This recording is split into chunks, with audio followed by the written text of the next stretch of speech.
തിങ്കളാഴ്ച വൈകുന്നേരം ഇങ്ങനെ ഒരു കൂട്ടായ്മയിൽ കയറുക എന്നുള്ളത് എൻ്റെയും കൂടി ആവശ്യമായതുകൊണ്ട് ഏഹ്, ആണ് ഞാനിപ്പോൾ വന്നിരിക്കുന്നത്. അതായത് ഇന്നിപ്പോൾ നമ്മൾ പങ്കുവയ്ക്കേണ്ട വിഷയം എന്ന് പറയുന്നത് അപകടകാരികളായ ഔഷധങ്ങളും മയക്കുമരുന്നുകളും ഒഴിവാക്കുക എന്നാണ്. ഈ ഒരു വിഷയത്തെക്കുറിച്ച് ചർച്ച ചെയ്യുമ്പോൾ ഈ ആസക്തി എന്താന്നുള്ളതിനെ കുറിച്ചൊരു ചെറിയ ധാരണ ഉണ്ടെങ്കിൽ നല്ലത് തോന്നുന്നു. ചില ആൾക്കാർക്കൊന്നും എന്താണ് ഈ ആസക്തി എന്ന് അറിയില്ല. ഈ ഞാനൊരു മദ്യാസക്തനാണോ എന്ന് ചോദിച്ചു കഴിഞ്ഞാൽ വരുന്നതിന് മുമ്പ് ഞാനൊരു ആസക്തനല്ല എന്നാണ് പറയാം. കാരണം അതിന് കാരണം പറയുന്നത്, മദ്യാസക്തനാണെങ്കിൽ ഞാൻ നോമ്പ് നോക്കുമ്പോൾ ഒന്നും ഞാൻ കുടിക്കില്ലല്ലോ. ഞാൻ 50 നോമ്പ് നോക്കുമ്പോൾ എനിക്ക് ഒരു ദിവസം പോലും കുടിക്കണമെന്ന് തോന്നിയിട്ടേ ഇല്ല. കുടിക്കണം തോന്നിയിട്ട് ഞാൻ ഈ മണ്ഡലം നോമ്പ് നോറ്റപ്പോൾ ഒന്നും എനിക്ക് കുടിക്കണം തോന്നിയിട്ടേ ഇല്ല. റംസാൻ നോമ്പ് നോക്കുന്ന സമയത്ത് എനിക്ക് കുടിക്കണമെന്ന് തോന്നിയിട്ടേ ഇല്ല. എല്ലാവർക്കും നോമ്പുണ്ട്, ആ നോമ്പ് സമയത്ത് കുടിക്കണമെന്ന് തോന്നിയിട്ടില്ല.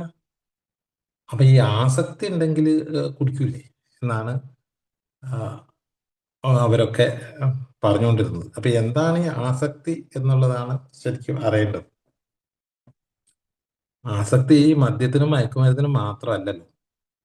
സന്തോഷം ലഭിക്കുന്നത് എന്തും ആസക്തി ഉണ്ടാക്കും. വലിയ സന്തോഷം ലഭിക്കുന്ന എന്തും.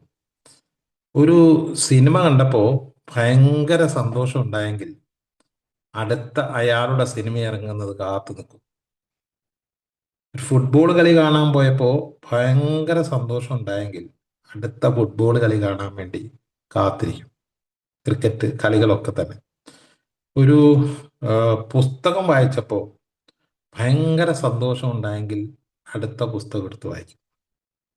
ഇതാണ് ആസക്തി എന്ന് പറയുന്നത്. എൻ്റെ ഒരു ചുരുക്കം ഇതാണ്. വലിയ സന്തോഷം ഉണ്ടാവുന്നത് എന്തും വീണ്ടും വേണം എന്ന് തോന്നുന്നതാണ് ആസക്തി എന്ന് പറയുന്നത്. അപ്പോൾ ശരിക്കും നമ്മൾ ചെറുപ്പത്തിലൊക്കെ ഒരുപാട് കളിക്കാൻ പോയപ്പോൾ ഒക്കെ നമുക്ക് ഭയങ്കര സന്തോഷം ഉണ്ടാകും. നമ്മൾ കളിയൊന്നും ഒഴിവാക്കിയിട്ടില്ല, എല്ലാ കളിയും കളിച്ചിട്ടുണ്ട്. പക്ഷെ അങ്ങനെ ഉണ്ടാവുന്ന സന്തോഷം വരുന്നത് ഈ ഡോപ്പാമിൻ എന്ന് പറയുന്ന ഹോർമോൺ, ഈ സന്തോഷം ഉണ്ടാക്കുന്ന ഹോർമോണാണല്ലോ ഡോപ്പാമിൻ, എൻഡോർഫിൻ, സെറാട്ടോണിൻ, ഓക്സിറ്റോസിൻ. ഇങ്ങനെ 4 ഹോർമോണാണ് സന്തോഷത്തിന്റെ ഹോർമോൺ എന്ന് പറയുന്നത്. ഈ 4 ഹോർമോണിൽ ഈ ഡോപ്പാമിൻ എന്ന് പറയുന്ന ഹോർമോണാണ് അപകടകാരിയായ ഹോർമോൺ. എൻഡോർഫിനും സെറാട്ടോണിനും ഓക്സിറ്റോസിനും സന്തോഷം എന്ന് ഉണ്ടാക്കുന്നത് മറ്റു പല വിധത്തിലാണ്. അതൊക്കെ സന്തോഷം ഉണ്ടാക്കുന്നുണ്ട്, പക്ഷെ അത് ഉണ്ടാക്കുന്നത് പോലെയല്ല ഈ ഡോപ്പാമിൻ ഉണ്ടാവുന്നത്. നമ്മൾ കളിക്കുമ്പോൾ നല്ല ഫിസിക്കൽ എക്സസൈസ് ചെയ്യുമ്പോൾ ഉണ്ടാവുന്നത് എൻഡോർഫിൻ എന്ന് പറയുന്നൊരു ഹോർമോൺ. അതുപോലെ നമ്മൾ ഈ ആൾക്കാരുടെ കൂടെയൊക്കെ തമാശയും പറഞ്ഞ് കളിയും ചിരിയും ഒക്കെ ആയിട്ടിരിക്കുമ്പോൾ ഉണ്ടാവുന്ന ഹോർമോൺ എന്ന് പറയുന്നത് സെറാട്ടോണിനാണ്. നമ്മൾ ഈ ദാനമൊക്കെ ചെയ്യുമ്പോൾ മറ്റേ എന്താ പറയാ, മറ്റുള്ളവരെ സഹായിക്കുകയൊക്കെ ചെയ്യുമ്പോൾ ഉണ്ടാവുന്ന ഓക്സിറ്റോസിനാണ്. എന്നാൽ ഈ ഡോപ്പാമിൻ എന്ന് പറയുന്ന ഹോർമോൺ ഉണ്ടാവുന്നത് അങ്ങനെ ഒന്നുമല്ല. പെട്ടെന്ന് ഉണ്ടാവുന്ന ഒരു സന്തോഷമാണ്. ഏതെങ്കിലും ഒരു സംഗതി, ഇപ്പൊ ഒരു ഫുഡ് കഴിച്ചു, ഒരു കല്യാണത്തിന് പോയി ഒരു ഫുഡ് കഴിച്ചു, നല്ല ഫുഡ് അടിപൊളിയായിരുന്നു, ഭയങ്കര സന്തോഷമായി. പക്ഷെ ആ സന്തോഷം ഡോപ്പാമിന് കൊണ്ടുണ്ടാവുന്നതാണ്. എന്തെങ്കിലും നല്ലൊരു ഡ്രസ്സ് കിട്ടി, നല്ലൊരു എന്താ പറയുക ഭക്ഷണം കഴിച്ചു, ഇങ്ങനെയൊക്കെ വരുമ്പോൾ ഉണ്ടാവുന്ന അന്നേരം സന്തോഷം ഉണ്ടാവും. പക്ഷെ ആ സന്തോഷം അധികം നേരം നിലനിൽക്കില്ല. ഒരു 2 മണിക്കൂർ കഴിയുമ്പോഴത്തേക്കും അതങ്ങ് അങ്ങോട്ട് പോകും. അതങ്ങോട്ട് നിലനിൽക്കില്ല. മാത്രമല്ല, അത് കുറച്ച് കഴിയുമ്പോൾ ഒരു നിരാശയിലേക്ക് പോവുകയും ചെയ്യും. കുറച്ച് അതാണ് ഈ ഡോപാമിൻ ഉണ്ടാക്കിയിട്ടുള്ള സന്തോഷത്തിന്റെ ഒരു, ഈ യാത്രയൊക്കെ പോയി വരുമ്പോഴും കിട്ടുന്ന സന്തോഷം ഡോപാമിനാണ്. ഒരു നല്ല ടൂറൊക്കെ പോയി അടിച്ചു പൊളിച്ച് ടൂറൊക്കെ പോയി സന്തോഷമായിരിക്കും. പക്ഷെ തിരിച്ചു വന്നു കഴിയുമ്പോഴത്തേക്ക് ആ സന്തോഷമൊക്കെ ഇങ്ങോട്ട് പോകും. ഡോപാമിൻ ഉണ്ടാവണില്ല. അങ്ങനെയാണ് പിന്നെ ഇയാൾ ടൂറിന് പ്ലാൻ ചെയ്യുന്നത്. ഇപ്പൊ ചുരുക്കി പറഞ്ഞാല് സന്തോഷത്തിന്റെ ഒരു പ്രധാനപ്പെട്ട ഹോർമോണാണ് ഡോപാമിൻ. ഈ ഡോപാമിൻ ഞാൻ നേരത്തെ പറഞ്ഞ പോലെ നല്ല ഫുഡ് കഴിക്കുമ്പോൾ, നല്ല കാഴ്ച കാണുമ്പോൾ, നല്ല പാട്ട് കേൾക്കുമ്പോൾ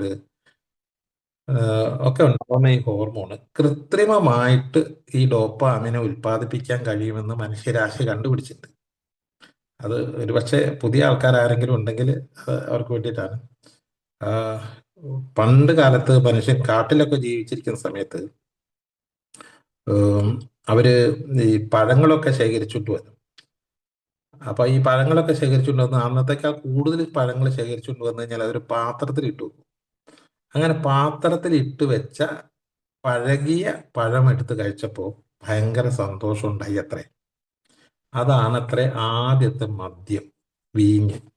പഴകിയ പഴം കുറേ ദിവസം പഴകി കഴിഞ്ഞാൽ അത് കൂടുതൽ സന്തോഷം ഉണ്ടാക്കുന്നു, ഡോപ്പാമിൻ കൂടുതൽ ഉൽപ്പാദിപ്പിക്കുന്നു. അപ്പൊ അതുകൊണ്ട് എത്ര ദിവസം പഴകുന്നുണ്ടോ അത് അത്രയും കാലം ഈ പഴക്ക കാത്തു സൂക്ഷിക്കാൻ വേണ്ടിയിട്ട് ശ്രമിക്കും. അങ്ങനെ അങ്ങനെ വന്നിട്ടാണ് ഈ സാധനം പിന്നെ മാറ്റാൻ തുടങ്ങിയതും. പിന്നെ കൃത്രിമമായി ചില ഇലകളൊക്കെ പുകച്ചാല് സന്തോഷം ഉണ്ടാവുന്നു. അങ്ങനെയാണ് ഈ കഞ്ചാവൊക്കെ വന്നത്. കഞ്ചാവ് പുകച്ചു കഴിഞ്ഞാൽ ഈ ഡോപ്പാമിന് കിട്ടും. അതേപോലെ പിന്നീട് അതിങ്ങനെ വളർന്നു വന്ന് ഈ ചില ഗുളികകൾ കഴിച്ചാൽ ഇതേപോലെ സാധനം കിട്ടും. അതേപോലെ പിന്നീടാണ് ഈ ഇപ്പൊ ലേറ്റസ്റ്റ് വന്നിട്ടുള്ള ഈ മയക്കുമരുന്നുകളൊക്കെ തന്നെ ഈ MDMA പോലുള്ള മയക്കുമരുന്നുകളൊക്കെ തന്നെ ഓൺ ദി സ്പോട്ടിൽ ഈ മയക്കുമരുന്ന് ചെല്ലുമ്പോൾ തന്നെ ഈ ഡൊപ്പാമിന്റെ ഉൽപാദനം ഏഹ്, 500 ഇരട്ടിയാണെന്നാണ് പറഞ്ഞത്. 10 ആണ് മദ്യപിക്കുമ്പോൾ ഉണ്ടാവുന്ന ഡോപ്പാമിൻ എങ്കിൽ 500 ആണ് ഈ MDMA ഡോപ്പാമിൻ എന്ന് പറയും. അപ്പൊ അത്ര ഹൈലി ഡോപ്പാമിൻ ഉൽപ്പാദിപ്പിക്കുന്ന സാധനമാണ് അതൊക്കെ. അപ്പൊ മദ്യവും ഡോപ്പാമിൻ ഉൽപ്പാദിപ്പിക്കുക ചെയ്യുക. അപ്പൊ ഈ കൃത്രിമമായി ഈ ഡോപ്പാമിൻ ഉൽപ്പാദിപ്പിച്ച് കഴിഞ്ഞപ്പോൾ എന്ത് സംഭവിച്ചു എന്ന് ചോദിച്ചു കഴിഞ്ഞാൽ നമ്മുടെ തലച്ചോറിൽ ഈ ഡോപ്പാമിൻ ഉൽപ്പാദിപ്പിക്കുന്ന പ്രക്രിയയിൽ അയവ് വന്നു തുടങ്ങി. അതായത് 2 പെഗ് കുടിച്ചപ്പോ നല്ല കിക്കായിരുന്ന നമ്മള് ഒരു 3 പെഗ് കുറച്ച് കഴിഞ്ഞപ്പോൾ 3 പെഗ് ആക്കി. കാരണം ഡൊപ്പാമിന്റെ ഉൽപാദനം പഴയ അത്രേ ആവുന്നില്ല, സന്തോഷം കിട്ടുന്നില്ല. അപ്പൊ മൂന്നാക്കി കഴിഞ്ഞ് കുറച്ച് ദിവസം കഴിഞ്ഞപ്പോൾ ആ 3 കൊണ്ട് ഈ ഡോപ്പാമിന്റെ ഉൽപാദനം ഏഹ്, നടക്കുന്നില്ല, കാരണം ഉൽപാദനം കുറഞ്ഞു. അപ്പോഴത് നമ്മൾ പല കാരണം പറഞ്ഞു. ബ്രാൻഡ് മോശമാണ്, അതിനിപ്പോ ക്വാളിറ്റി ഇല്ല, അത് മറ്റേ എന്താ ഇത് കുറവാണ്, സ്ട്രോങ് കുറവാണ് എന്നൊക്കെ പറഞ്ഞു. യഥാർത്ഥത്തിൽ നഷ്ടപ്പെട്ടു പോയത് നമ്മുടെ തലച്ചോറിന്റെ അവസ്ഥയാണെന്നുള്ളത് മനസ്സിലാക്കാതെ ബ്രാൻഡിനെയൊക്കെ കുറ്റം പറഞ്ഞു. അങ്ങനെ പിന്നെ 3 എന്നുള്ളത് 4 ആയി, 4 5 ആയി. ഈ ഡോപ്പാമിന്റെ ഉൽപാദനം കുറയുന്നതിനനുസരിച്ച് ഈ സാധനത്തിന്റെ അളവ് കൂട്ടിക്കൊണ്ട് വരിക ചെയ്തത്. അപ്പോഴൊക്കെ ഈ ഒരു ഡോപ്പാമിൻ ഉൽപ്പാദിപ്പിക്കുന്ന പ്രക്രിയ തലച്ചോറില് ഈ മദ്യത്തിന്റെ സഹായത്തോടെയുള്ള പരിപാടി അത് അവസാനിപ്പിച്ച ഒരു ഘട്ടത്തിൽ ഈ മദ്യം ചെന്ന് കഴിഞ്ഞാൽ ഡോപ്പാമിൻ ഉണ്ടാവാത്തൊരവസ്ഥ വന്നു. അപ്പോഴെന്ത് സംഭവിച്ചത്, നമ്മുടെ തലച്ചോറിലെ നാഡീ ഞരമ്പുകൾ കംപ്ലീറ്റ് ഇത് എഫക്റ്റ് ചെയ്തപ്പോൾ നമ്മൾ ബോധം നശിക്കാൻ തുടങ്ങി. അങ്ങനെയാണ് ആടാൻ തുടങ്ങുകയും അതുപോലെ കണ്ണ് കാണാതാവുകയും വണ്ടി ഓടിക്കുമ്പോൾ മറിയുകയും ഒക്കെ ചെയ്യുന്നത്. നമ്മൾ ഈ പറഞ്ഞ ബോധരഹിതനായിട്ട് പോകുന്നുണ്ട്. എന്നിട്ടും ഈ ഡോപ്പാമിൻ ഉത്പാദിപ്പിക്കുന്നില്ല. നമ്മൾ പിന്നെ ഇത് കുടിക്കാൻ കാരണം എന്താന്ന് വെച്ചാൽ ഇത് കുടിച്ചാൽ ഈ ഡോപ്പാമിൻ ഉണ്ടാകുന്ന സന്തോഷം കിട്ടുമെന്നുള്ള വിവരം വളരെ കുറേ വർഷങ്ങൾ കൊണ്ട് നമ്മുടെ അനുഭവമാണ്.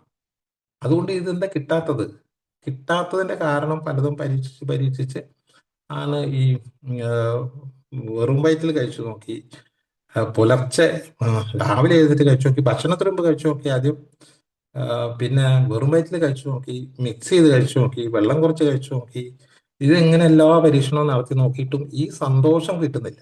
ഇപ്പൊ സന്തോഷമാണ് ഈ മദ്യത്തിന്റെ ഏറ്റവും വലിയ ഒരു സംഗതി. സന്തോഷം കിട്ടാൻ വേണ്ടിയാണ് ഈ സാധനം ചെയ്തിരിക്കുന്നത്. കാരണം ഇത് കഴിച്ചാൽ കിട്ടുമല്ലോ, എന്താ കിട്ടാത്തതെന്ന് മനസ്സിലാവുന്നില്ല. അങ്ങനെയാണ് നമ്മൾ ഈ മദ്യത്തിന് ഈ അഡിക്റ്റായി ആസക്തനായി പോവാൻ കാരണം ഈ സന്തോഷം തേടിയുള്ള യാത്രയാണ്. അങ്ങനെ അത് ഇത്രയും ഞാൻ പറയാൻ കാരണം എന്താ വെച്ചാല് ഈ സന്തോഷം നൽകുന്ന സാധനങ്ങളിൽ ഒരു സാധനം മാത്രമാണ് ഈ മദ്യം. നോർമലി നമുക്ക് ഈ സന്തോഷം കിട്ടുന്ന ഒരുപാട് സംഗതികൾ ഉണ്ടായിരുന്നു. നോർമലി, അതായത് ഈ മറ്റ് ഔട്ട്സൈഡ് സബ്സ്റ്റൻസ് അല്ലാതെ തന്നെ സന്തോഷം കിട്ടുന്ന കാര്യങ്ങളുണ്ട്. ഈ പറഞ്ഞ പോലെ പുസ്തക വായന, കൂടിച്ചേരല്, തമാശ പറയല്, യാത്ര പോവല്, കളികള് എന്ന് വേണ്ട, TV കാണല്, ഏഹ്, എഴുത്ത്, അങ്ങനെ സന്തോഷം കിട്ടുന്ന പല നോർമലി സംഗതിയിൽ നിന്നൊക്കെ നമ്മൾ വിട്ടിട്ട് കൃത്രിമമായി സന്തോഷം കിട്ടുന്നതിലേക്ക് നമ്മൾ മാറിപ്പോയി. അത് ഈ മറ്റേ രാസവളം ഇട്ടിട്ട് ഭൂമിയിൽ കൃഷി ചെയ്ത പോലെ പിന്നെ രാസവളം ഇട്ടാലും വിളവുണ്ടാവാത്തൊരവസ്ഥയിലേക്ക് വന്ന പോലെ നമ്മുടെ തലച്ചോറ് ഈ സാധനം കൊണ്ട് ഡോപ്പാമിൻ ഉത്പാദിപ്പിക്കുന്ന പ്രക്രിയ നിന്ന് പോയി. അപ്പൊ അതേ സ്ഥലത്ത് തന്നെ ഇതേ ഡോപ്പാമിൻ ഉണ്ടാക്കാൻ വേണ്ടി മദ്യമല്ലാതെ വേറെ പല സാധനങ്ങൾക്കും സാധിക്കും കൃത്രിമമായിട്ട്. പക്ഷെ ആ ഏത് കൃത്രിമമായിട്ട് ഉള്ള സാധനം കൊണ്ട് ഡോപ്പാമിൻ ഉൽപ്പാദിപ്പിച്ചാലും അത് കുറച്ച് ദിവസങ്ങൾക്ക് ശേഷം ആ വസ്തു കൊണ്ട് ഡോപ്പാമിനുള്ള ഉത്പാദനം നിന്നുപോകും.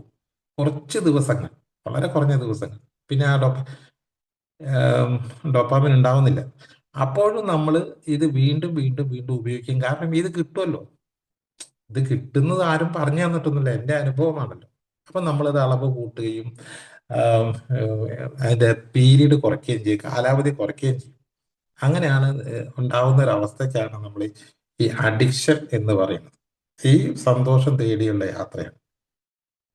അപ്പൊ മദ്യപാനത്തിൽ നിന്ന് വിട്ടു നിന്ന് കഴിഞ്ഞ് കഴിഞ്ഞാൽ ചെയ്യേണ്ട ഒരു പണി എന്ന് വെച്ച് കഴിഞ്ഞാൽ മറ്റൊരു സബ്സ്റ്റൻസും മറ്റൊരു സാധനവും ഈ സന്തോഷം കിട്ടാൻ വേണ്ടിയിട്ട് ഉപയോഗിക്കാതെ നമ്മളുടെ ജീവിതത്തിൽ അതായത് നോർമലി സന്തോഷം കിട്ടുന്ന പ്രവർത്തികളിലേക്ക് തിരിയുക എന്നുള്ളതാണ് ഇതിന്റെ ഏറ്റവും വലിയ ഒരു ശ്രദ്ധിക്കേണ്ട ഒരു കാര്യം എന്നുള്ളത്.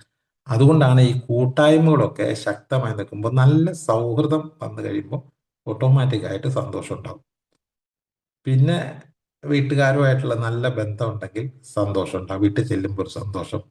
പിന്നെ ജോലിയൊക്കെ നന്നായി ചെയ്യുമ്പോൾ അതൊക്കെ ആസ്വദിച്ച് ചെയ്യുക, അപ്പോൾ ഒരു സന്തോഷം ഉണ്ടാവുന്നു. അതുപോലെ സിനിമ കാണുക, അതുപോലെ നടക്കുക, എക്സസൈസ് ചെയ്യുക, ആർക്കെങ്കിലും ഒക്കെ സഹായിക്കുക. അത് 12-ാം പടി പറയുന്നത് അത് തന്നെയാണ്. ആർക്കെങ്കിലും ഒരു മദ്യാസക്തനെ പോയി സഹായിക്കുമ്പോൾ ഉണ്ടാവുന്ന ഒരു സന്തോഷം, അതാണ് നാച്ചുറലി ഉണ്ടാവുന്ന ഡോപ്പാമിൻ എന്ന് പറയുന്നത്. അപ്പൊ അങ്ങനെ ഉണ്ടാക്കുന്ന സന്തോഷമല്ലാതെ കൃത്രിമമായി ഉണ്ടാക്കുന്ന ഈ സന്തോഷത്തിന്റെ ഏത് എപ്പിസോഡും ഏത് സംഗതിയും അപകടകാരിയാണ്. അതാണ് ഈ ഒരു ഇതിൻ്റെ അകത്ത് പറയാനുള്ളത്. ഞാൻ ആമുഖമായിട്ട് പറഞ്ഞെന്നുള്ളൂ, എന്ന് വായിച്ചു നോക്കുക. അത് തന്നെയുള്ളത്. മാനസികാവസ്ഥയിൽ മാറ്റങ്ങൾ വരുത്താനും വികാരങ്ങളിൽ വ്യത്യസ്തത സൃഷ്ടിക്കാനും മനുഷ്യരാശി വിവിധ രാസവസ്തുക്കൾ ഉപയോഗിച്ചിരുന്നു.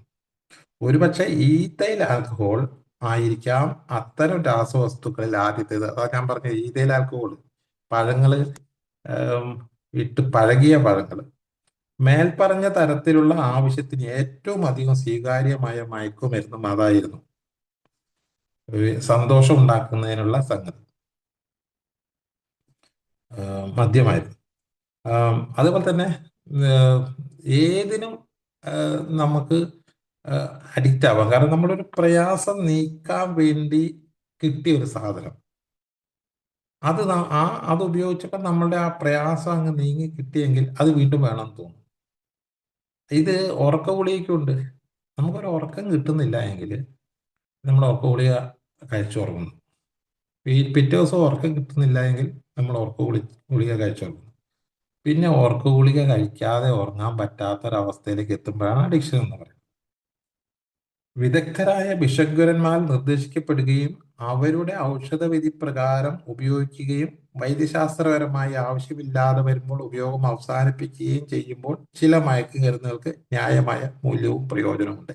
ഈ മയക്കുമരുന്ന് എന്ന് പറയുന്നത് നിരോധിക്കാൻ കഴിയാത്തതിന്റെ ഒരു കാരണം, ഈ മയക്കുമരുന്ന് ഒരു ചികിത്സിക്കാനുള്ള ഒരു ഔഷധമാണ്. പല രോഗങ്ങൾക്കും ഇത്തരം മയക്കുമരുന്നുകൾ ആവശ്യമുണ്ട് അതിന്റെ ചികിത്സയായിട്ട്. അതുകൊണ്ട് ഇത് മാർക്കറ്റിൽ നിരോധിക്കാൻ പറ്റില്ല. മെഡിക്കൽ ഷോപ്പുകളിലൊക്കെ പല കിട്ടുന്ന പല സാധനങ്ങളും മയക്കുമരുന്നാണ്. നമുക്കറിയാം, ഓപ്പറേഷൻ ചെയ്യുമ്പോൾ പോലും നമ്മൾ മയക്കി കിടത്തിയിട്ടാണ് നമ്മളെ ഓപ്പറേഷൻ ചെയ്യുന്നത്. അപ്പോൾ അങ്ങനത്തെ ഒരുപാട് ഉണ്ട്. അതിലൊന്നും നിരോധിക്കാൻ പറ്റില്ല. അതുകൊണ്ട് ഡോക്ടർമാരും ഇത്തരം മയങ്ങാനുള്ള മരുന്നുകൾ ചിലപ്പോൾ സജസ്റ്റ് ചെയ്യും.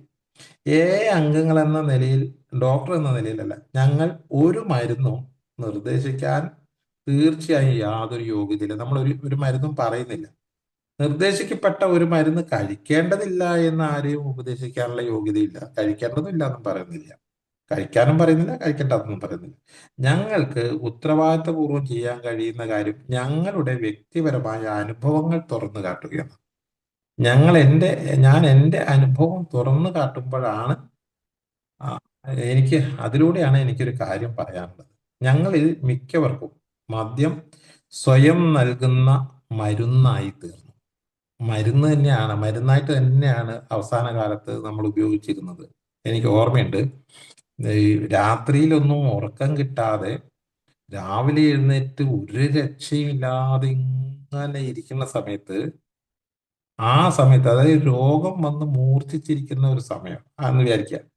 അത് ഭയങ്കരമായിട്ട് അസ്വസ്ഥമായിരിക്കുന്ന രോഗം ഹൈ ആയിരിക്കുന്ന സമയത്ത് അതിന്റെ മെഡിസിൻ എന്ന് പറയുന്നത് ഒരു പെഗ്ഗാ. ആ പെഗ് കഴിച്ച് കഴിഞ്ഞാൽ ആ അസുഖം തൽക്കത്തേക്ക് മാറി. ഇത് നമ്മൾ ഈ വേദന സംഹാരി കഴിക്കുന്ന അതേ സംഗതിയാണ്. വേദന എടുത്ത് പൊളഞ്ഞ സമയത്ത് ഒരു പെയിൻ കില്ലർ കഴിക്കുന്ന അതേ മരുന്ന് തന്നെയാണ് നമ്മൾ രാവിലെ ഈ ഹാങ് ഓവർ മാറ്റാൻ വേണ്ടി കുടിച്ചുകൊണ്ടിരുന്നത്. ഹാങ് ഓവർ എന്ന് പറഞ്ഞാൽ ഭയങ്കര അവസ്ഥയാണ്. അത് അനുഭവിച്ചാൽ നമുക്കൊക്കെ അറിയാം. അപ്പൊ അത് മെഡിസിനാണ്. ആ മെഡിസിൻ ആയിട്ടാണ് നമ്മൾ ഈ രാവിലെ സാധനം എടുത്ത് കുടിക്കുന്നത്. ആഹ് ഞങ്ങളിൽ ആയിരക്കണക്കിന് ആളുകൾക്ക് മറ്റ് രാസവസ്തുക്കൾ ഉപയോഗിച്ചിരുന്നു. മദ്യത്തിന്റെ കെട്ടുവിടുമ്പോൾ ഉണ്ടാവുന്ന മന്ദതയെ പ്രതിരോധിക്കാനും, അതായത് കിക്കായിട്ട് പിറ്റേ ദിവസം രാവിലെ ഉണ്ടാവുന്ന ആ ഒരു ഗിഡിനെസ്, ഒരു ഒരു ഭയങ്കരമായ ഒരു അസ്വസ്ഥത, അതിനെ പ്രതിരോധിക്കണമെങ്കിൽ, അതുപോലെ തന്നെ ഈ സന്തോഷമില്ലാത്തൊരവസ്ഥ വരികയാണല്ലോ. ഈ സന്തോഷത്തിന്റെ ഒരു പ്രശ്നം എന്ന് വെച്ചാൽ, ഈ ഡോപ്പാമിൻ ഉപയോഗിച്ച് ഡോപ്പാമിൻ ഉൽപ്പാദിപ്പിച്ച് സന്തോഷം ഉണ്ടായാലുള്ള ഒരു അപകടകരമായ കാര്യം എന്താണെന്ന് വെച്ചാൽ, ഈ എത്ര ഹൈ ആയിട്ടാണോ ഡോപ്പാമിൻ ഉണ്ടാക്കുന്നത്, അതിന്റെ കെട്ടിറങ്ങി കഴിയുമ്പോൾ അത്രയും തന്നെ റിവേഴ്സ് പോകുന്നുണ്ടാണ്, നേരെ നെഗറ്റീവിലേക്ക് പോകും. അതായത് നോർമൽ അല്ല പോയി നിൽക്കുക, വീണ്ടും താഴോട്ട് പോയി. അപ്പൊ നമ്മുടെ മൈൻഡ് സെറ്റ് എല്ലാം താഴെ ആയിരിക്കും. ഈ താഴെ മൈൻഡ് നിൽക്കുന്ന സമയത്ത് ഒന്ന് മേലെ കയറണമെങ്കിൽ നേരത്തെ ഉപയോഗിച്ച് ഡോപ്പാമിൻ ഉണ്ടാക്കാൻ വേണ്ടി ഉപയോഗിച്ച അതേ സാധനം വീണ്ടും ഉപയോഗിക്കേണ്ടി വരിക, അല്ലെങ്കിൽ പൊങ്ങൂല. ഇന്നലത്തെ ബാക്കി എന്തെങ്കിലും ഉണ്ടെങ്കിൽ അത് എടുത്ത് കുടിച്ചാൽ മാത്രമേ ഇന്ന് അവിടെ നിന്ന് പൊങ്ങുള്ളൂ. അല്ലാതെ അതിന് പകരം ഒരു സിഗരറ്റ് വലിച്ചിട്ട് കാര്യമില്ല, ഒന്ന് മുറുക്കിയിട്ട് കാര്യമില്ല, അല്ലെങ്കിൽ വേറെ എന്തെങ്കിലും ഭക്ഷണം കഴിച്ചിട്ട് കാര്യമില്ല. എന്താണോ നമ്മളെ കഴിഞ്ഞ ദിവസം ഡോപ്പാമിൻ ഹൈ ആക്കിയത്, അതേ സാധനം തന്നെ വീണ്ടും വേണം എന്നുള്ള നിർബന്ധം നമ്മുടെ ശരീരം പ്രകടിപ്പിക്കുകയാണ്. ആ ആ സമയം അതുകൊണ്ടാണ് ഇതിനെ ആസക്തി എന്ന് പറയുന്നത്. അത് തന്നെ കിട്ടണം. അത് ചിലപ്പോ ആ ഡൊപ്പാമിൻ ഒരു നോർമൽ ലെവലിലെങ്കിലും എത്തിക്കാൻ വേണ്ടിയിട്ടുള്ള സാധനം ചിലപ്പോൾ 2 പെഗോ 3 പെഗോ വേണ്ടി വരും. അത് കിട്ടിയാൽ മാത്രമേ ഒരു സമാധാനം ഉണ്ടാവുള്ളൂ. ആ, അങ്ങനെ ഇല്ലെങ്കിൽ ഇയാള് ഭയങ്കരമായി ഡിപ്രസ്ഡ് മൂഡ്, വിഷാദ രോഗത്തിലായി, ലോകത്തിലുള്ള പോലെ ഇരിക്കും. ഒന്നിനും പറ്റാത്ത, ഒരു വസ്തുവിനും പറ്റാത്ത ഒരു മനുഷ്യനായിട്ട് എങ്ങനെ ഒരു ജീവച്ചവം പോലെ അങ്ങോട്ടിരിക്കും. ഒരു എനർജി ഇല്ല, താഴെ പോയി കിടക്കുകയാണ് എല്ലാം. ആ, എന്നാൽ ഈ 2 3 അടിച്ചു കഴിഞ്ഞാലാണ് ഇയാളുടെ ഡോപ്പാമിന്റെ ഉത്പാദനം കൊണ്ട് ഇയാൾ കുറച്ചൊന്ന് നേരെ നിൽക്കുക. അപ്പൊ വിഷാദ രോഗത്തിൽ നിന്നുള്ള മോചനത്തിനും ഉണർവ് തരുന്ന ഗുളികൾ കണ്ടെത്താം. മദ്യം നിർത്തി കഴിഞ്ഞപ്പോൾ ഈ ഒരു പറയാ വല്ലാത്ത ഒരു വിഡ്രോവൽ, ആ ആ, ഇതൊക്കെ കാണിച്ചു കഴിയുമ്പോൾ ചില ഗുളികകൾ ഉപയോഗിച്ച് അത് മേക്കപ്പ് ചെയ്യാനൊക്കെ തുടങ്ങി. കൂടാതെ സംഭ്രമം ശമിപ്പിക്കാൻ മദ്യത്തിന് പകരം മയങ്ങാനും ശാന്തമാവാനുമുള്ള മരുന്നുകളും ചിലർ എടുത്ത് ഉപയോഗിക്കാൻ തുടങ്ങി. അപ്പൊ ഈ സ്വയം ചികിത്സയാണ്, സ്വയം ആശുപത്രി ചികിത്സ അല്ലാതെ തന്നെ സ്വയം ചികിത്സയിലാണ് ഇത്തരം സാധനങ്ങളൊക്കെ ഉപയോഗിക്കാൻ തുടങ്ങി. ഉറങ്ങാനുള്ള സഹായത്തിനോ, കൂടുതൽ ഊർജ്ജസ്വലനാവാനോ, കൂടുതൽ സ്വതന്ത്രമായി പെരുമാറാനായോ, അല്ലെങ്കിൽ പരമാനന്ദത്തിന്റെ തീവ്രാനുഭൂതിയിൽ ഒഴുകി അലയാനായോ ഞങ്ങൾ ഉറക്ക ഗുളികകളും ഉരുപ്പടിയില്ലാതെ വാങ്ങാവുന്ന മറ്റു ഗുളികകളും അരിഷ്ടങ്ങൾ വരെയും കണ്ടെത്തി. ഇങ്ങനെ പല സാധനമാണ് പല ആൾക്കാരും കണ്ടെത്തിയത്. ഒരു നല്ല സന്തോഷം വേണം, അതാണ് നമ്മുടെ മെയിന്. സന്തോഷം വേണം, അസ്വസ്ഥത വേണം, അങ്ങനെയൊക്കെ ആവാൻ വേണ്ടിയിട്ട് ഈ മദ്യം അങ്ങ് നിർത്തി കഴിഞ്ഞപ്പോൾ ചില ഗുളികകളും ചില അരിഷ്ടങ്ങളൊക്കെ ഉപയോഗിക്കാൻ തുടങ്ങി ചില ആൾക്കാർ. മിക്കവാറും ഇവയെല്ലാം തന്നെ ആസക്തി സൃഷ്ടിക്കുന്നവയോ അല്ലെങ്കിൽ ശീലമാക്കുന്നവയോ അല്ല എന്ന് പൊതുവേ ആൾക്കാർ പറഞ്ഞിരുന്നു എന്നുള്ളതാണ്. അത് കഴിച്ചാലൊന്നും കുഴപ്പമില്ല, അതൊന്നും ശീലാവില്ല, ശീലമായില്ല, ആവൂല എന്ന ഒരു ധൈര്യത്തിന് അത്തരം ചില സാധനങ്ങൾ എടുത്ത് ഉപയോഗിക്കാൻ തുടങ്ങി. ഇപ്പൊ ഏത് സംഗതി ആയാലും ഈ ആസക്തി എന്ന് പറഞ്ഞത് ഞാൻ നേരത്തെ പറഞ്ഞ പോലെ ഡോപ്പാമിൻ ഉൽപ്പാദിപ്പിക്കാൻ സഹായിച്ച ഏത് സാധനവും വീണ്ടും വേണമെന്ന് തോന്നുന്ന ആ ഒരു സിമ്പിൾ സംഗതിയാണ് ആസക്തി എന്ന് പറയുന്നത്. വായന, നല്ല ആസക്തികളാണ് നേരത്തെ പറഞ്ഞ വായന, ഓട്ടം, ചാട്ടം, സിനിമകൾ, ഇതൊക്കെ നല്ല ആസക്തികളാണ്. എന്നാൽ മോശം ആസക്തി എന്ന് പറഞ്ഞാൽ കൃത്രിമമായിട്ട് സന്തോഷം ഉണ്ടാക്കുന്ന വസ്തുക്കൾ ഉപയോഗിച്ചുണ്ടാക്കുന്ന ആ ആ, സന്തോഷം, അത് തന്നെ വീണ്ടും വേണമെന്ന് പറയുമ്പോൾ ഉണ്ടാകുന്നതാണ് നമുക്ക് അപകടകരമായിട്ടുള്ളത്. അതിലൊന്നാണ്, ഏറ്റവും പ്രധാനപ്പെട്ടതാണ് മദ്യം.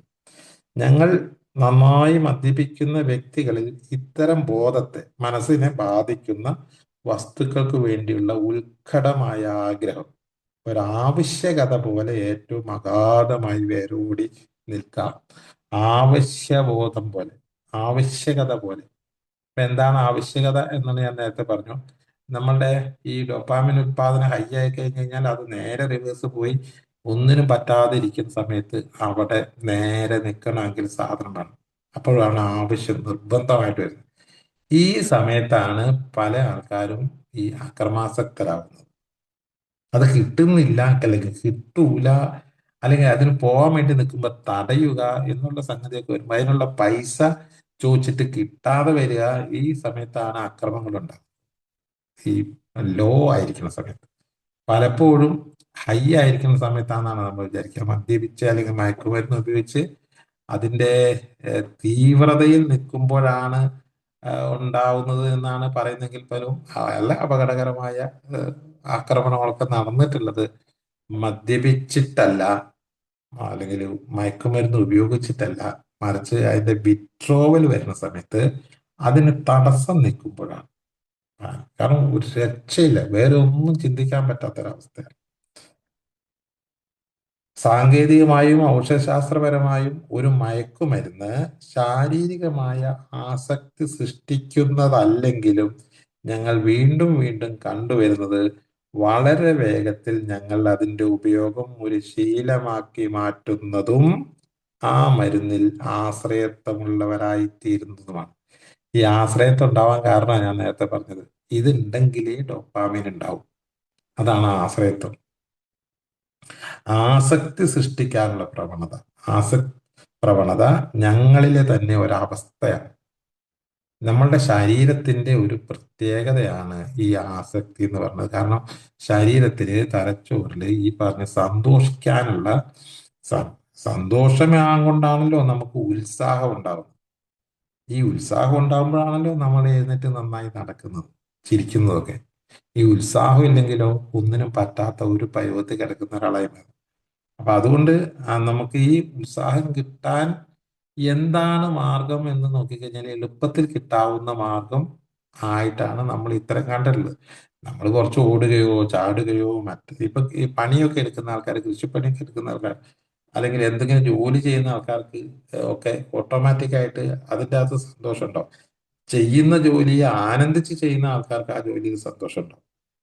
അപ്പോൾ ഈ പറഞ്ഞ ഏഹ്, നമുക്ക് ഈ മദ്യം കൊണ്ടാണ് സന്തോഷം ഉണ്ടാക്കുന്ന ആൾക്ക് ഈ ജോലി ചെയ്യുമ്പോഴും സന്തോഷം ഉണ്ടാവില്ല, എവിടെയെങ്കിലും യാത്ര പോകുമ്പോഴും സന്തോഷം ഉണ്ടാവില്ല, ഒന്നും ഉണ്ടാവില്ല. യാത്ര പോകുമ്പോൾ പോലും സന്തോഷം ഉണ്ടാവണമെങ്കിൽ ഈ കൃത്രിമമായ സാധനം കയറ്റണം. ശരിക്കും യാത്ര സന്തോഷം ഉണ്ടാക്കാൻ വേണ്ടി പോകുന്നതാണ്. എന്നിരുന്നാൽ പോലും മദ്യപാനി ഈ യാത്ര പുറപ്പെടുമ്പോൾ തന്നെ കുപ്പി കയ്യിൽ കരുതും. എന്നിട്ട് ഈ കുപ്പിയിലാണ് സന്തോഷം, യാത്രയിലല്ല. ബാക്കിയുള്ളവരൊക്കെ യാത്രയിൽ സന്തോഷിക്കുമ്പോൾ മദ്യപാനി കുപ്പിയിൽ സന്തോഷിക്കും. അതാണ് വ്യത്യാസം. അതുകൊണ്ടാണ് ഭയങ്കര ആശ്രയത്വമുള്ളവരാണ്. അത് നമ്മുടെ ശരീരത്തിലെ തന്നെ ഒരു അവസ്ഥയാണ്, അല്ലാതെ മരുന്നിന്റെ ഗുണമല്ല.